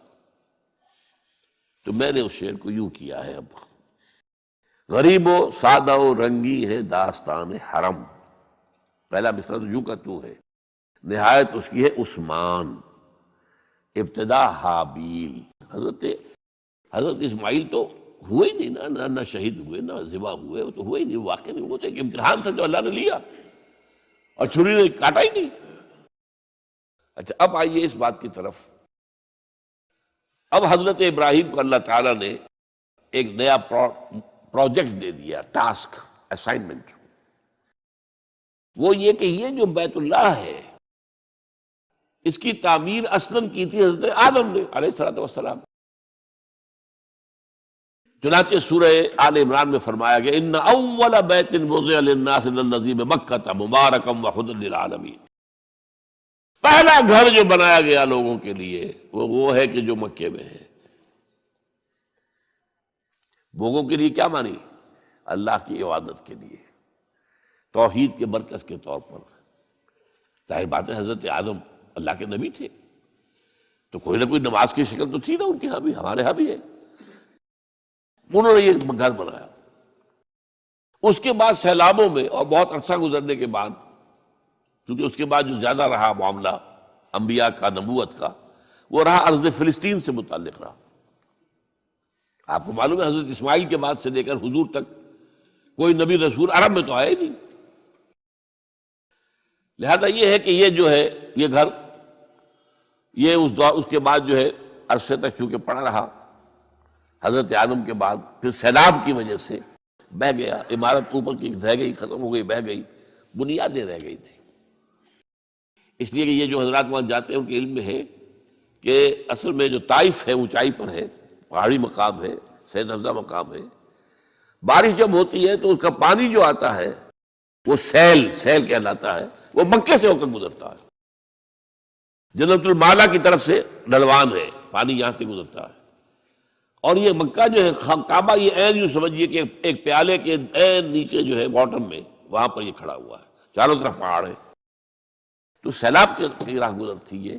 تو اس وجہ سے یہاں سے وہ پھر حضرت آدم کا بنایا ہوا گھر جو ہے وہ ختم ہو گیا. اب اس کے بعد وَإِذْ بَوَّأْنَا لِإِبْرَاهِيمَ مَكَانَ الْبَيْتِ، جبکہ ہم نے ابراہیم کے لیے نشاندہی کر دی اس گھر کی جگہ کی کہ لو ابراہیم یہ جہاں تمہارے ہم نے اولاد کو یہاں آباد کروایا تھا، ربنا انی اسکنت من ذریتی بواد غیر ذی زرع عند بیتک المحرم، اب اس گھر کی تعمیر کرو. چنانچہ یہ سورہ حج کے 2 رکوعوں کے اندر معاملہ آتا ہے. وَإِذْ بَوَّأْنَا لِإِبْرَاهِيمَ مَكَانَ الْبَيْتِ أَلَّا تُشْرِكْ بِي شَيْئًا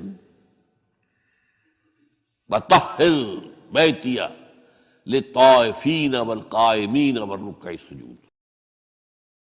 اب یہ گھر تعمیر کرو ہمارا بیت اللہ، اور اس گھر کے اندر صفائی ستھرائی رکھو، پاک رکھو اس کو، شرک کی آلودگی سے بھی پاک اور ویسے بھی کوڑا کرکٹ نہ ہو، ڈھیر نہ ہو، تاکہ اگر کوئی میرے بندے یہاں آئے رکوع و سجود کے لیے تو ایسا نہ ہو کہ کوڑا پڑا ہوا ہو، بدبو آ رہی ہو، کوئی اور غیر پڑی ہوئی ہو. جب یہاں کھڑے ہو، یہاں اعتکاف کریں عاکفین، چونکہ اس میں سورہ بقرہ میں جو ہے 2 کا ذکر ہے. وَعِدْنَا إِلَىٰ إِبْرَاهِيمَ وَإِسْمَاعِيلَ أَن طَهِّرَا بَيْتِيَ لِلطَّائِفِينَ وَالْعَاكِفِينَ وَالرُّكَّعِ السُّجُودِ. باپ بیٹے دونوں کو حکم دیا جا رہا ہے. یہاں سورہ حج میں 1 کا ذکر ہے. وَإِذْ بَوَّأْنَا لِإِبْرَاهِيمَ مَكَانَ الْبَيْتِ أَلَّا تُشْرِكْ بِي شَيْئًا وَطَهِّرْ بَيْتِيَ لِلطَّائِفِينَ وَالْقَائِمِينَ وَالرُّكَّعِ السُّجُودِ وَأَذِّنْ فِي النَّاسِ بِالْحَجِّ، اور ذرا اذان دو، پکارو لوگوں کو کہ آؤ حج کے لیے. کہاں تک وہ اذان کی آواز گئی ہوگی، کہاں تک بات پہنچی ہوگی؟ اللہ کا حکم ہے، اذان دیے. اذن فی الناس بالحج یاتوک رجالا وعلی کل ضامر یاتین من کل فج عمیق لیشہدوا منافع لہم. پکارو لوگوں کو حج کے لیے، وہ آئیں، تمہارے پاس پیدل چل کر بھی آئیں گے اور اونٹنیوں کے اوپر بھی آئیں گے. اتنی دور سے آئیں گے کہ اونٹنیاں کمزور ہو جائیں گی، دبلی ہو جائیں گی چل کر. وہ آئیں گے تاکہ وہ دیکھیں اللہ تعالیٰ نے کیا کیا روحانی برکات اس جگہ رکھی ہوئی ہے. لِيَشْهَدُوا مَنَافِعَ لَهُمْ وَيَذْكُرُوا اسْمَ اللَّهِ فِي أَيَّامٍ مَّعْلُومَاتٍ عَلَىٰ مَا رَزَقَهُم مِّن بَهِيمَةِ الْأَنْعَامِ. اور یہاں پر آ کر وہ ہمارے حضور میں قربانی پیش کریں، ہمارے وہ حیوان جو ہم نے بنائے ہیں، ان کو پیش کریں، ان کا خون بہائیں، نہر کریں ان کا، اور پھر فَكُلُوا مِنْهَا وَأَطْعِمُوا الْبَائِسَ الْفَقِيرَ، پھر اس قربانی میں سے خود بھی کھاؤ اور جو فقیر ہے مساکین ہیں ان کو بھی دو اور بانٹو۔ یہ ہے وہاں سے جو حج چلا ہے، اور وہ چل رہا ہے آج تک، اللہ کا شکر ہے۔ حج میں وقفہ نہیں آیا۔ ایک زمانہ تھا بدامنی کا تھوڑا سا، جس زمانے میں آ کر فاطمیوں نے حملہ کیا ہے اور یہاں سے حجر اسود بھی نکال کر لے گئے ہیں، اور تھوڑے عرصے کے لیے انہوں نے اپنی خلافت بھی قائم کی ہے مصر کے اندر، لیکن یہ کہ عام طور پر یہ کہ سلسلہ چلا آ رہا اللہ کے فضل و کرم سے۔ 30 لاکھ آدمی حج کر رہا ہے۔ یاتو کا رجالن، اب رجالن تو کوئی بھی نہیں آتا ہوگا، اب تو کاروں میں آتے ہیں، بسوں میں آتے ہیں، بڑے بڑے ٹرکوں میں آتے ہیں، بڑے اور ہوائی جہازوں سے آتے ہیں، لیکن یہ کہ یاتو کا رجالن وعلی کل ضامر یاتین من کل فج عمیق لیشہدوا منافع لہم، یہاں آ کر منفعت نفع کی چیزیں۔ میرا خیال تھا مالکم ایکس جو ہے ایک بہت بڑے لیڈر گزرے ہیں امریکہ میں، جو بلیکس ہیں، افرو امریکنز جو کہلاتے ہیں، وہ جب اسلام لے آیا تھا وہ بہت زبردست لیڈر تھا، بہت بڑا لیڈر تھا۔ اس نے یوں سمجھیے ایک طرح سے وہاں کے جو کالے تھے، جو غلامی کے اوپر قانے بیٹھے ہوئے تھے، ان کے اندر جو ہے ایک جذبہ پیدا کیا ہے، وہ اٹھے ہیں، کھڑے ہوئے ہیں، مقابلے کے اندر تیار ہوئے، مالکم ایکس۔ تو اس نے جو پھر اپنے جو مشاہدات لکھے حج کے، کہ میں نہیں سمجھتا کہ پوری دنیا میں کہیں اور یہ منظر، یہ مساوات، دو چادریں بس جسم کے اوپر، ان میں بادشاہ بھی ہیں تو وہ 2 چادروں پر ڈالے ہوئے جسم پر۔ آخر عرب کے بادشاہ بھی کرتے کہ نہیں کرتے حج؟ احرام تو وہی ہوگا، اور پھر جو بھی ایک مرکز کے گرد جو صفیں بنتی ہیں۔ میرا تو اپنا تاثر جو تھا، حالانکہ معلوم تھا کہ مسلمانوں کی تمام جتنے بھی فرقے ہیں ان کا جو ہے قبلہ تو وہی ہے، لیکن ایک ہوتا ہے علم میں کسی شے کا ہونا، ایک ہے دیکھنا۔ 1962 میں جب پہلی مرتبہ اللہ نے یہ شرف عطا کیا اور میں نے دیکھا، عجیب وہ منظر ہوتا ہے وہ دائرے کے اندر، اور یہ کوئی رکھنا نہیں پڑتا، نماز ایک سب مل کر پڑھ رہے ہیں، ایک ہی نماز پڑھ رہے ہیں۔ اور ایک نقطہ میرے سامنے وہ آیا تھا جو انہوں نے 12 بیان کیا ہے، اور حیران ہوئے لوگ جنہوں نے کبھی سوچا نماز کے اندر اتنا اختلاف 1400 برس کے بعد بھی نہیں ہے کہ جس سے ڈرل ٹوٹ جائے۔ یہ رکوع سجود سب کا ساتھ ہو رہا ہے۔ فرض کیجئے کسی فرقے کے نزدیک یہ ہوتا کہ ہر رکعت میں رکوع ایک ہے تو سجدہ بھی ایک ہے، یہ سجدے 2 کیسے کر لیے تم نے؟ اب یہ کہ وہ تو ایک سجدہ کر کے کھڑا ہو جاتا، اور جس کے نزدیک 2 سجدے وہ ابھی دوسرا سجدہ کرتا، ٹوٹ گئی، پیریڈ تو ختم ہو جاتی نا۔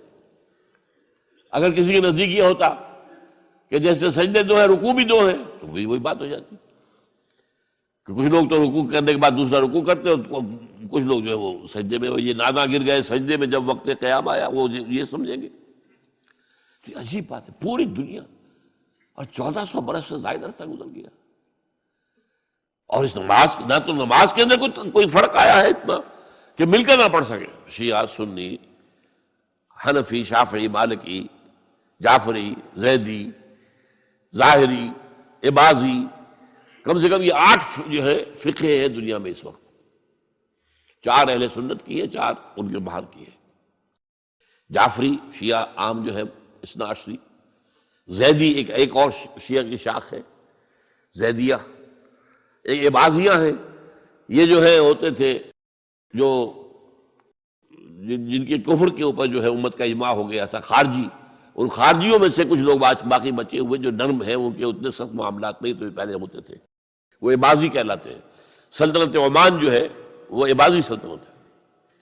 پھر ایک ابن حزم ظاہری ہوئے ہیں جو کہ اسپین میں ہوئے، بہت بڑے فقیہ، بہت بڑے عالم۔ تو 8 فقہ ہیں، لیکن نماز کے اندر کوئی فرق واقع نہیں ہوتا، ڈرل نہیں ٹوٹتی، پریڈ میں خلل نہیں ہوتا۔ اور پھر یہ کہ وہاں جو دیکھتے ہیں سب کو کھڑے ہوئے، ایک کالے گورے اور زرد روح جتنے بھی ہیں، ساؤتھ ایسٹ ایشیا اور چائنا سے لوگ آ رہے ہوتے ہیں، ان کی رنگتیں اور ہیں، یورپ کے اور ہیں، سرخ و سفید ہیں، سیاہ ہے، سیاہ فام ہے، انتہائی سیاہ بھی ہے، کوئی بیچ کے شیڈز بھی ہیں، سب کے سب پوری نوع انسانی جگہ ہے، ایک مرکز کے گرد جمع۔ کوئی اور انسان کو کوئی روحانی اور افادہ یا استفادہ نہ بھی ملے، تبھی یہ مشاہدہ جو ہے یہ خود اس قدر جو ہے انسان کے اندر ایک جذبہ پیدا کرنے والی شے ہے، اور اسلام کی عظمت، اس کا جو سکہ بیٹھتا ہے دل کے اوپر، دیکھنے والے کے لیے، سوچنے والے کے لیے، وہ اسی کے اندر موجود ہے بہت. بہرحال وَإِذْ بَوَّأْنَا لِإِبْرَاهِيمَ مَكَانَ الْبَيْتِ أَلَّا تُشْرِكْ بِي شَيْئًا وَطَهِّرْ بَيْتِيَ لِلطَّائِفِينَ وَالْقَائِمِينَ وَالرُّكَّعِ السُّجُودِ وَأَذِّنْ فِي النَّاسِ بِالْحَجِّ يَأْتُوكَ رِجَالًا وَعَلَىٰ كُلِّ ضَامِرٍ يَأْتِينَ مِنْ كُلِّ فَجٍّ عَمِيقٍ لِيَشْهَدُوا مَنَافِعَ لَهُمْ وَلِيَذْكُرُوا اسْمَ اللَّهِ عَلَىٰ مَا رَزَقَهُمْ فِي أَيَّامٍ مَّعْلُومَاتٍ عَلَىٰ مَا رَزَقَهُمْ مِن بَهِيمَةِ الْأَنْعَامِ. تو یہ حج کا نظام ہے جس کو کہ پھر اس کی فرضیت کا حکم وہ ہے جو سورہ آل عمران میں آیا ہے. ان اول بیت وضع للناس الذی ببکہ، اس کی میں نے وضاحت کر دی آپ کے سامنے. وہ کیا ہے؟ ہدی و مبارکا للناس، ہدی للناس، اور مبارک ہے لوگوں کے لیے، برکتوں والا ہے. فیہ آیات بینات مقام ابراہیم، اس میں بڑی روشن نشانیاں ہیں. مقام ابراہیم موجود ہے جس پتھر پر کھڑے ہو کر حضرت ابراہیم تعمیر کرتے رہے. آپ کو معلوم ہے جیسے اونچی عمارت بنانے کے لیے، دیوار بنانے کے لیے آپ کو لگانے پڑتے ہیں نا وہ اسکیفولڈنگ. وہاں کون سی اسکیفولڈنگ تھی؟ اتنا اونچا پتھر. تو کہتے ہیں کہ وہ پتھر جس پر کھڑے ہو کر حضرت ابراہیم، وہ خود ہی اونچا ہوتا جاتا تھا اور اس کے اوپر پاؤں کے نشان موجود ہیں حضرت ابراہیم علیہ السلام.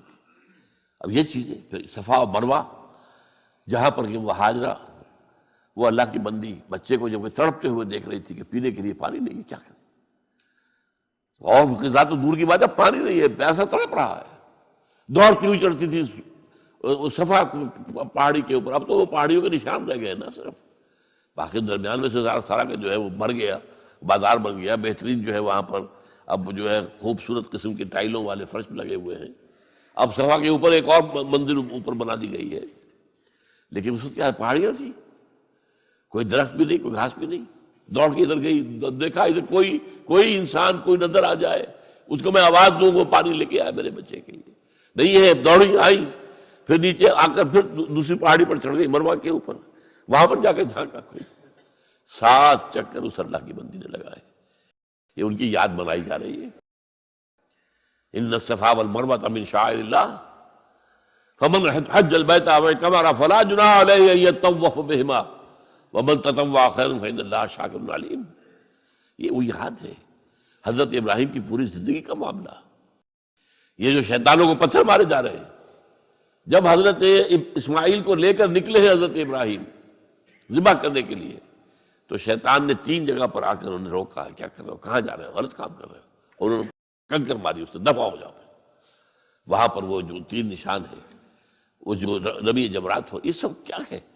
حضرت ابراہیم کی ایک وہ کامل زندگی، امتحان والی زندگی جو میں نے آپ کے سامنے رکھا ہے.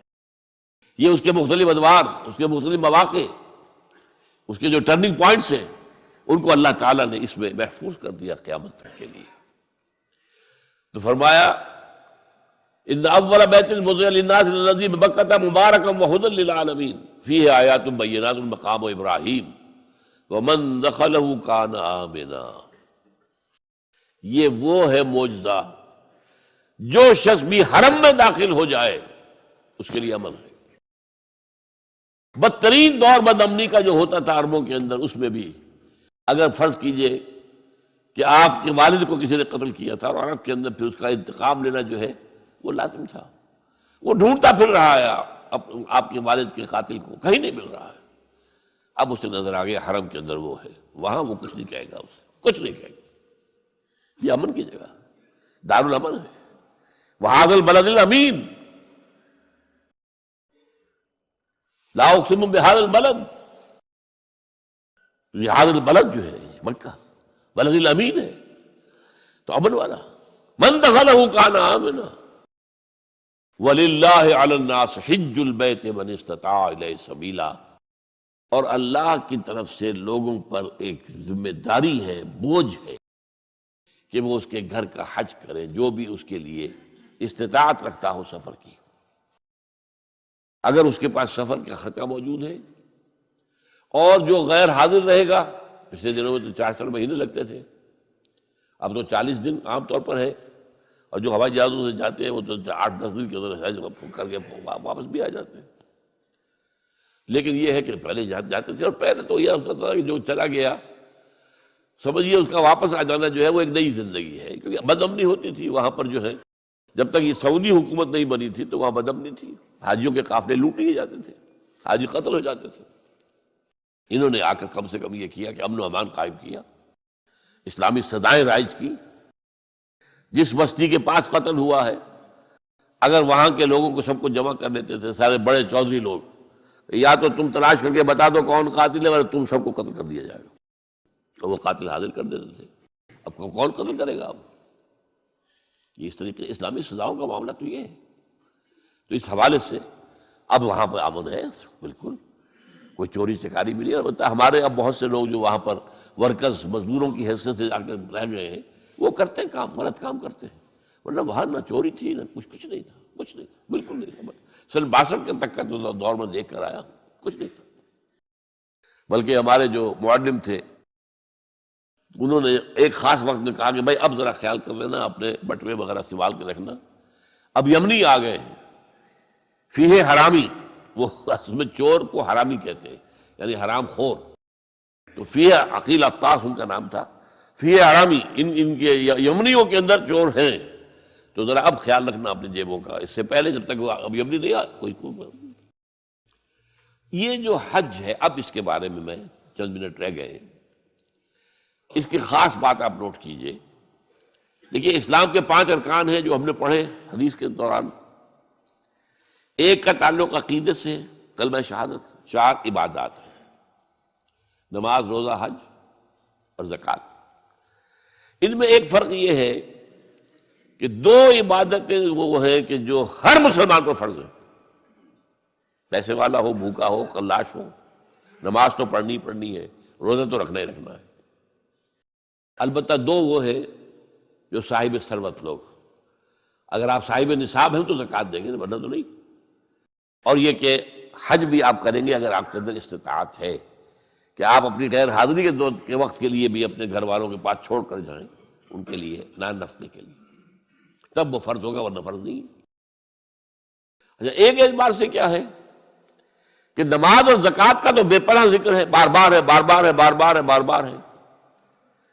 حج کا صرف 3 مقامات پر ذکر ہے، 2 رکوع ہے سورہ حج کے، 2 رکوع ہے سورہ بقرہ کے، اور 3-4 آیتیں جو ہیں جو ابھی میں نے آپ کو پڑھ کر سنائی ہیں، یہ سورہ آل عمران کی۔ اور جو صوم ہے اس کا تو پورا کا پورا ذکر ایک رکوع میں، وہ پچھلے دنوں ہم تفصیل کے ساتھ اس کا مطالعہ کر چکے ہیں، 6 آیات اور سارا اس کے اندر معاملہ آ گیا۔ ان 2 کے ساتھ 2 عیدیں جوڑ دی گئی، ان دونوں کی جو ایک طرح سے حیثیت کچھ نماز اور زکوٰۃ کے مقابلے میں کچھ کم پڑتی نظر آئی، تو ہماری 2 عیدیں، عید الفطر رمضان کے ساتھ اور عید الاضحیٰ حج کے ساتھ۔ اور اس میں خاص بات نوٹ کیجئے، حج وہ عبادت ہے جو ایک مقام پر ہوتا ہے، ساری دنیا میں تو نہیں ہو سکتا۔ وہاں تو ساری دنیا سے لوگ چل کر آئیں گے تو حج کریں گے، وہاں آنا پڑے گا، وہاں لیشہدوا منافع لہم، آئے پیدل آئے، اونٹنیوں پر آئے، جہازوں پر آئے، جیسے بھی آئے، یہاں آئے۔ اس کے اندر یہ کیا ہے کہ اس کا ایک جو رکن تھا قربانی، اسے وسعت دے دی گئی پوری دنیا میں۔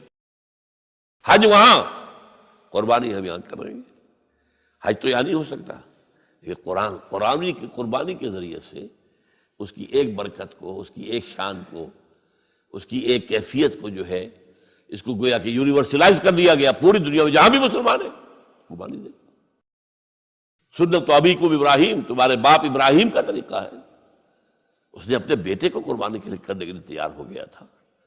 تم یاد کرو، اب یہاں میں اس لیے ذکر کر رہا ہوں اس کا کہ اس وقت اگرچہ یہ بات ہوئی ہے کہ جس قدر زور پہلے تھا قربانی پر اسلام کے اندر، اسلامی نظام میں، اسلام میں آ کر اتنا نہیں رہا ہے، اس لیے کہ یہودیوں کے ہاں تو قربانی تھی ہی صرف قربانی، لہذا وہ قربان گاہ کہلاتا تھا، جو ان کا جو ہے خیمہ ہوتا تھا عبادت کا، قربان گاہ۔ اور جو یروشلم میں جو ان کا جو مسجد تھی، جو ہیکل سلیمانی، وہ بھی قربان گاہ، قربان دیتے تھے۔ سب سے بڑی عبادت یہی تھی۔ نماز کا معاملہ اتنا اہم نہیں تھا جتنا کہ امت مسلمہ میں آگے ہوا ہے۔ ہمارے ہاں کیا ہوا ہے کہ حج کا جو ہے معاملہ، حج کے موقع پر قربانی، اس میں خاص نقطہ میں آپ کو یہ بتا دیتا ہوں کہ ہمارے ہاں منکرین حدیث ایک ایسا طبقہ رہا ہے جو قربانی کے خلاف یہ ضیاع ہوتا ہے، گوشت ضائع ہوتا ہے، فلاں ہوتا ہے، پیسے ضائع ہوتے ہیں، اس سے غریب کو کسی کو دے دو پیسے، قربانی کی جگہ قربانی ہی ہوگی، کوئی اور شے نہیں ہو سکتی۔ اور ضائع کہاں ہوتا ہے؟ یہاں کہیں ضائع ہوتا ہے گوشت؟ ایک بوٹی تک ضائع نہیں ہوتی، اس کی کھالیں ضائع نہیں ہوتی، اس کے روزے ضائع نہیں ہوتے۔ اب تو کوئی چیز آپ چھوڑتے ہی نہیں کہ جو اس کی استعمال نہ کر لیتے ہو۔ اب اس کا خون بھی جو ہے وہ جمع کر کے جو ہے وہ مرغیوں کی جو خوراک ہے اس میں شامل کیے جاتے ہیں، کوئی شے ضائع نہیں ہوتی۔ ہاں وہاں ضیاع ہوتا تھا، لیکن ایک دور تک بات کیا تھی کہ اس جگہ کے رہنے والوں کے پاس ذریعہ معاش کی اور تھا ہی نہیں۔ کوئی بھیڑیں بکریاں پال لی تو ان کو اچھی قیمت مل جاتی تھی قربانی کے لیے جب حاجی آتے تھے، یہ ان کا معاش کا ایک سپورٹ ہو گئی۔ چلے آ رہے ہیں بکرے، حبشہ سے آتے تھے، جیسے ہمارے یہاں ڈیرہ غازی خان سے آ رہے ہیں، کہیں اور سے آ رہے ہیں، یہ قربانی کے جانور آتے تھے۔ پھر یہ کہ وہاں کے لوگ جو ہے وہ اس قربانی کے گوشت کو سکھا کر پورا سال کھاتے تھے۔ ان کے پاس تھا کیا؟ یہ للے تللے تو نہیں تھے جو آج ہیں، یہ تیل کی دولت ہے جس کی وجہ سے جو ان کے ہاں عظیم انقلاب آ گیا ہے وہ آپ کو معلوم ہے۔ لیکن یہ کہ یہ تو 100 سال کے اندر اندر کی بات ہے، اس سے پہلے کیا تھا؟ یہاں کچھ بھی نہیں تھا۔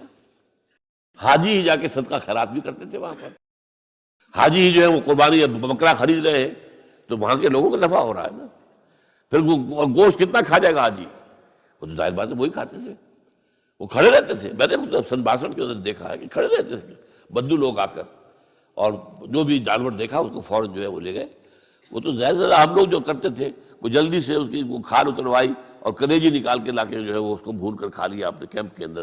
اور اس وقت تک یہ تھا کہ مینا کے اندر کیمپ بھی ایسے ہوتے تھے، کھلے جگہ، بڑے جو ہے گوشت پک رہے ہیں اور کھا رہے ہیں۔ اب تو وہاں جگہ ہوا ہی نہیں سرے سے، نہ معلوم کتنی چوڑا کرتے جا رہے ہیں، کئی پہاڑ کاٹ دیے تاکہ یہ مینا کی وادی چوڑی ہو جائے اور چوڑی ہو جائے اور چوڑی ہو جائے۔ لیکن وہ تو ظاہر بات ہے کہ اب جو بڑھتا جا رہا تعداد کا معاملہ، لیکن یہ کہ یہ بالکل بکواس تھی کہ کوئی ضائع ہوتا، ضائع کہاں ہوتا؟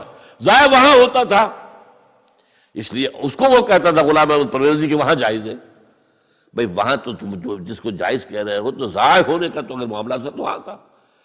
آپ کو یاد ہوگا یہ افغان جہاد جب ہو رہا تھا تو پورے بڑے 747 جہاز بھر کر قربانی کے گوشت کے آتے تھے یہاں افغانستان میں مجاہدین کے لیے، اور وہاں اور جو یہاں پہ جو ان کے وہ تھے مہاجرین تھے ان کے لیے، پورے ان کے جو جہاز بھر کر آتے تھے، اتنا گوشت وہاں ہوتا ہے۔ تو اس اعتبار سے لیکن اصل میں کیا کیا ہے، اب وہاں قربانی جو ہے وہ صرف ایک قسم کا حج کرنے والے کا فرض ہے۔ حج 3 طرح کا ہے، افراد، قران اور تمتع۔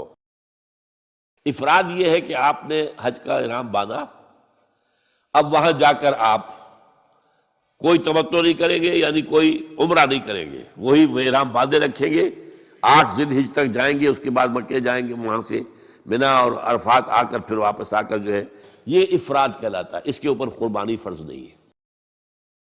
قران یہ کہلاتا ہے کہ آپ گئے، آپ نے عمرہ کر لیا لیکن احرام نہیں کھولا، وہی احرام چلتا رہا یہاں تک کہ آپ پھر 8 ذی الحجہ کو وہاں سے نکلے اور پھر سارے مناسک ادا کر کے پھر آ کر آپ نے کھولا، اس پہ بھی قربانی فرض نہیں ہے۔ ہاں جنہوں نے تمتع کیا، تمتع اسے کہتے ہیں کہ ایک ہی سفر میں آپ دونوں مزے لوٹ رہے ہیں۔ پچھلے زمانے میں کیا تھا، حج کے لیے علیحدہ سفر، عمرے کے لیے علیحدہ سفر، وہاں یہ نہیں تھا۔ یہ تو حضور صلی اللہ علیہ وسلم نے پھر آسانی پیدا کی ہے، اس لیے کہ ایک دور میں تو حج جو ہے عرب کے لوگ ہی آتے ہوں گے نا، صرف اور کہاں سے کوئی آتا ہوگا، لیکن حضور صلی اللہ علیہ وسلم کے تو معلوم تھا کہ امت کہاں سے کہاں پہنچے گی۔ انڈونیشیا کے آخری جزیرے سے چل کر لوگ آئیں گے اور امریکہ کے مغربی ساحل سے بھی چل کر آئیں گے، یہ آئے گے کہ نہیں آ رہے ہیں۔ تو بجائے اس کے کہ اگر ان کے لیے عمرے کے لیے علیحدہ سفر ہوتا تو وہ ان کے ناقابل برداشت تھا۔ تو ایک احرام میں عمرہ بھی اور حج بھی۔ اب ہم تمتع کرتے ہیں، جو بھی یہاں سے جاتا ہے اس کو حج تمتع کہلاتا ہے، افراد، قران اور تمتع۔ تمتع یہ ہے کہ آپ گئے، آپ نے یہاں سے احرام باندھ لیا، وہاں جاتے عمرہ کیا، احرام کھول دیا، اب آپ آرام سے مکے میں رہیے، آپ کے اوپر کوئی احرام والی پابندی اب نہیں ہے، ختم ہو گئی۔ اس کے بعد 8 ذی الحجہ کو آپ نے احرام باندھا حج کے لیے، اور وہ 3 دن کے بعد 4 دن کے بعد کھول دیا اس لیے۔ تو یہ جو آسانی پیدا کی گئی اور ایک سفر میں آپ کو حج اور عمرہ دونوں کی اجازت دے دی گئی، اس کے شکرانے کے طور پر قربانی وہاں ہوتی ہے، ورنہ جو افراد کرے حج مفرد یا مقرن قران والا حج، اس پر قربانی فرض نہیں ہے۔ البتہ پوری دنیا میں جہاں مسلمان ہیں صاحب استطاعت پر یہ لازم ہے، واجب ہے، یہ شاعر اللہ میں سے ہے۔ وَالْبُدْنَ جَعَلْنَاهَا لَكُم مِّن شَعَائِرِ اللَّهِ لَكُمْ فِيهَا خَيْرٌ فَاذْكُرُوا اسْمَ اللَّهِ عَلَيْهَا صَوَافَّ فَإِذَا وَجَبَتْ جُنُوبُهَا فَكُلُوا مِنْهَا وَأَطْعِمُوا الْقَانِعَ وَالْمُعْتَرَ۔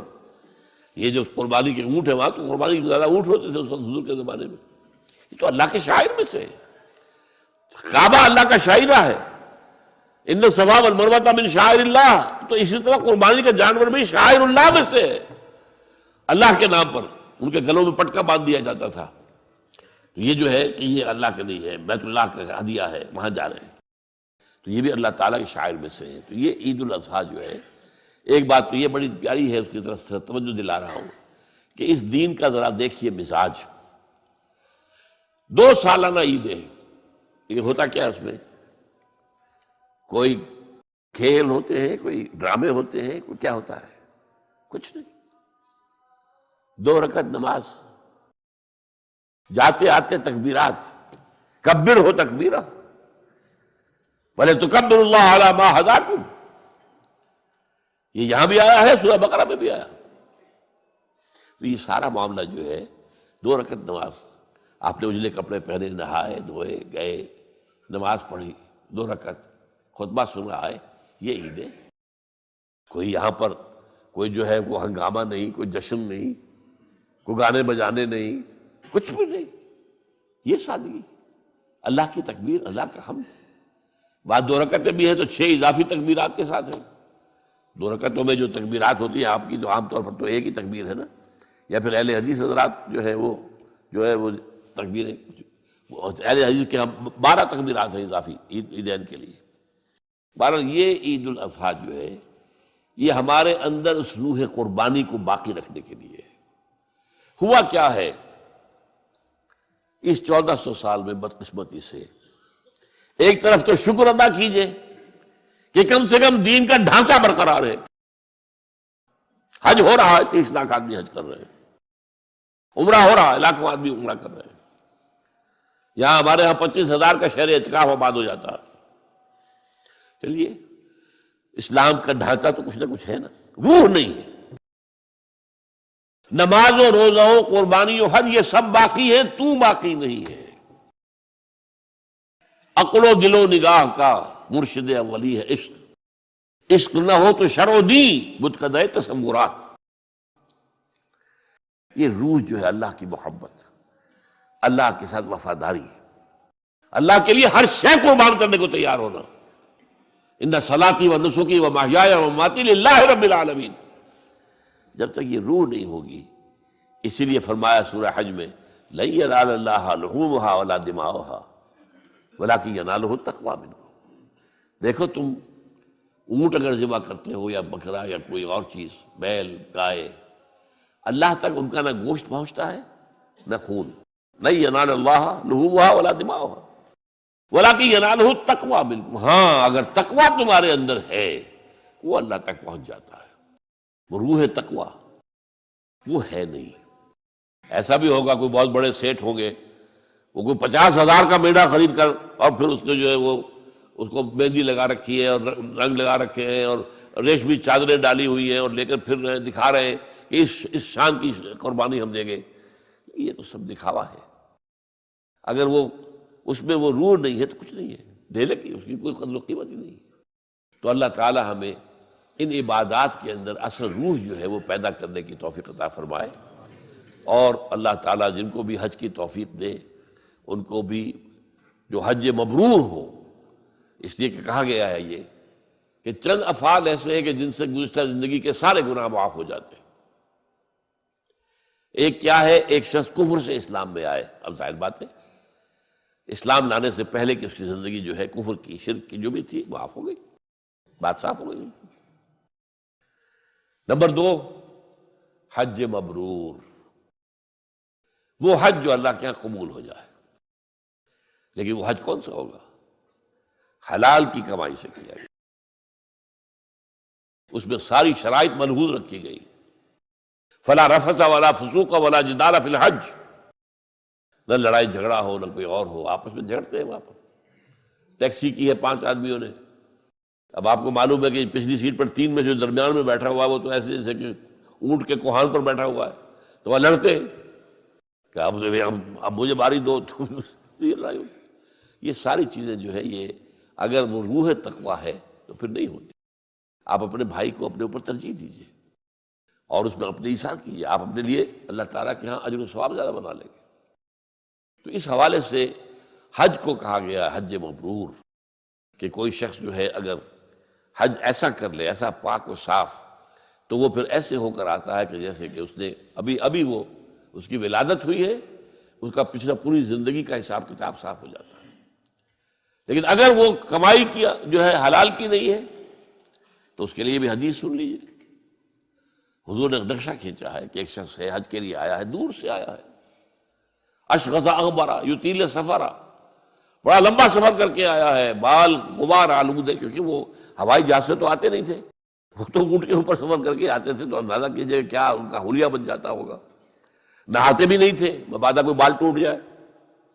احرام کے اندر تو بال بھی توڑنا آپ کے لیے جائز نہیں ہے، تو اس لیے وہ نہانے کے سے بھی رکے رہتے تھے. اسی لیے تو کہا ہے ثم لیقضوا تفثهم، پھر جب یہ سب تم کچھ کر لو تو پھر اپنا جو بھی میل کچیل ہے وہ دور کرو، اپنا نہاؤ دھو اور اپنا احرام کھول دو. اور گویا کہ جیسے عید ہوتی ہے، ہمارے ہاں عید کی نماز ہوتی ہے، تو وہاں پر وہ پھر اس کی جگہ پر جو ہے وہ طواف ہے، طواف زیارہ، کہ جو یوم نحر کو قربانی دینے کے بعد اور رمی جمرات کے بعد پھر جاؤ اپنا حجامت بھی کروا کر سر منڈوا دینا جو ہے افضل ہے. پھر جاؤ اور جا کر اب کپڑے پہن کر گویا کہ عید منانے کے انداز میں اچھے کپڑے پہن کر خوشبو لگا کر جاؤ اور طواف زیارت کرو. یہ طواف زیارت جو ہے یہ جو ہمارے ہاں عید اضحیٰ کی نماز کی 2 رکعتیں اس کے قائم مقام ہے. یہ ہے اس طریقے سے یہ نظام آپس میں بڑا مربوط ہے. اقول قولی ھذا واستغفر اللہ لی ولکم ولسائر المسلمین والمسلمات.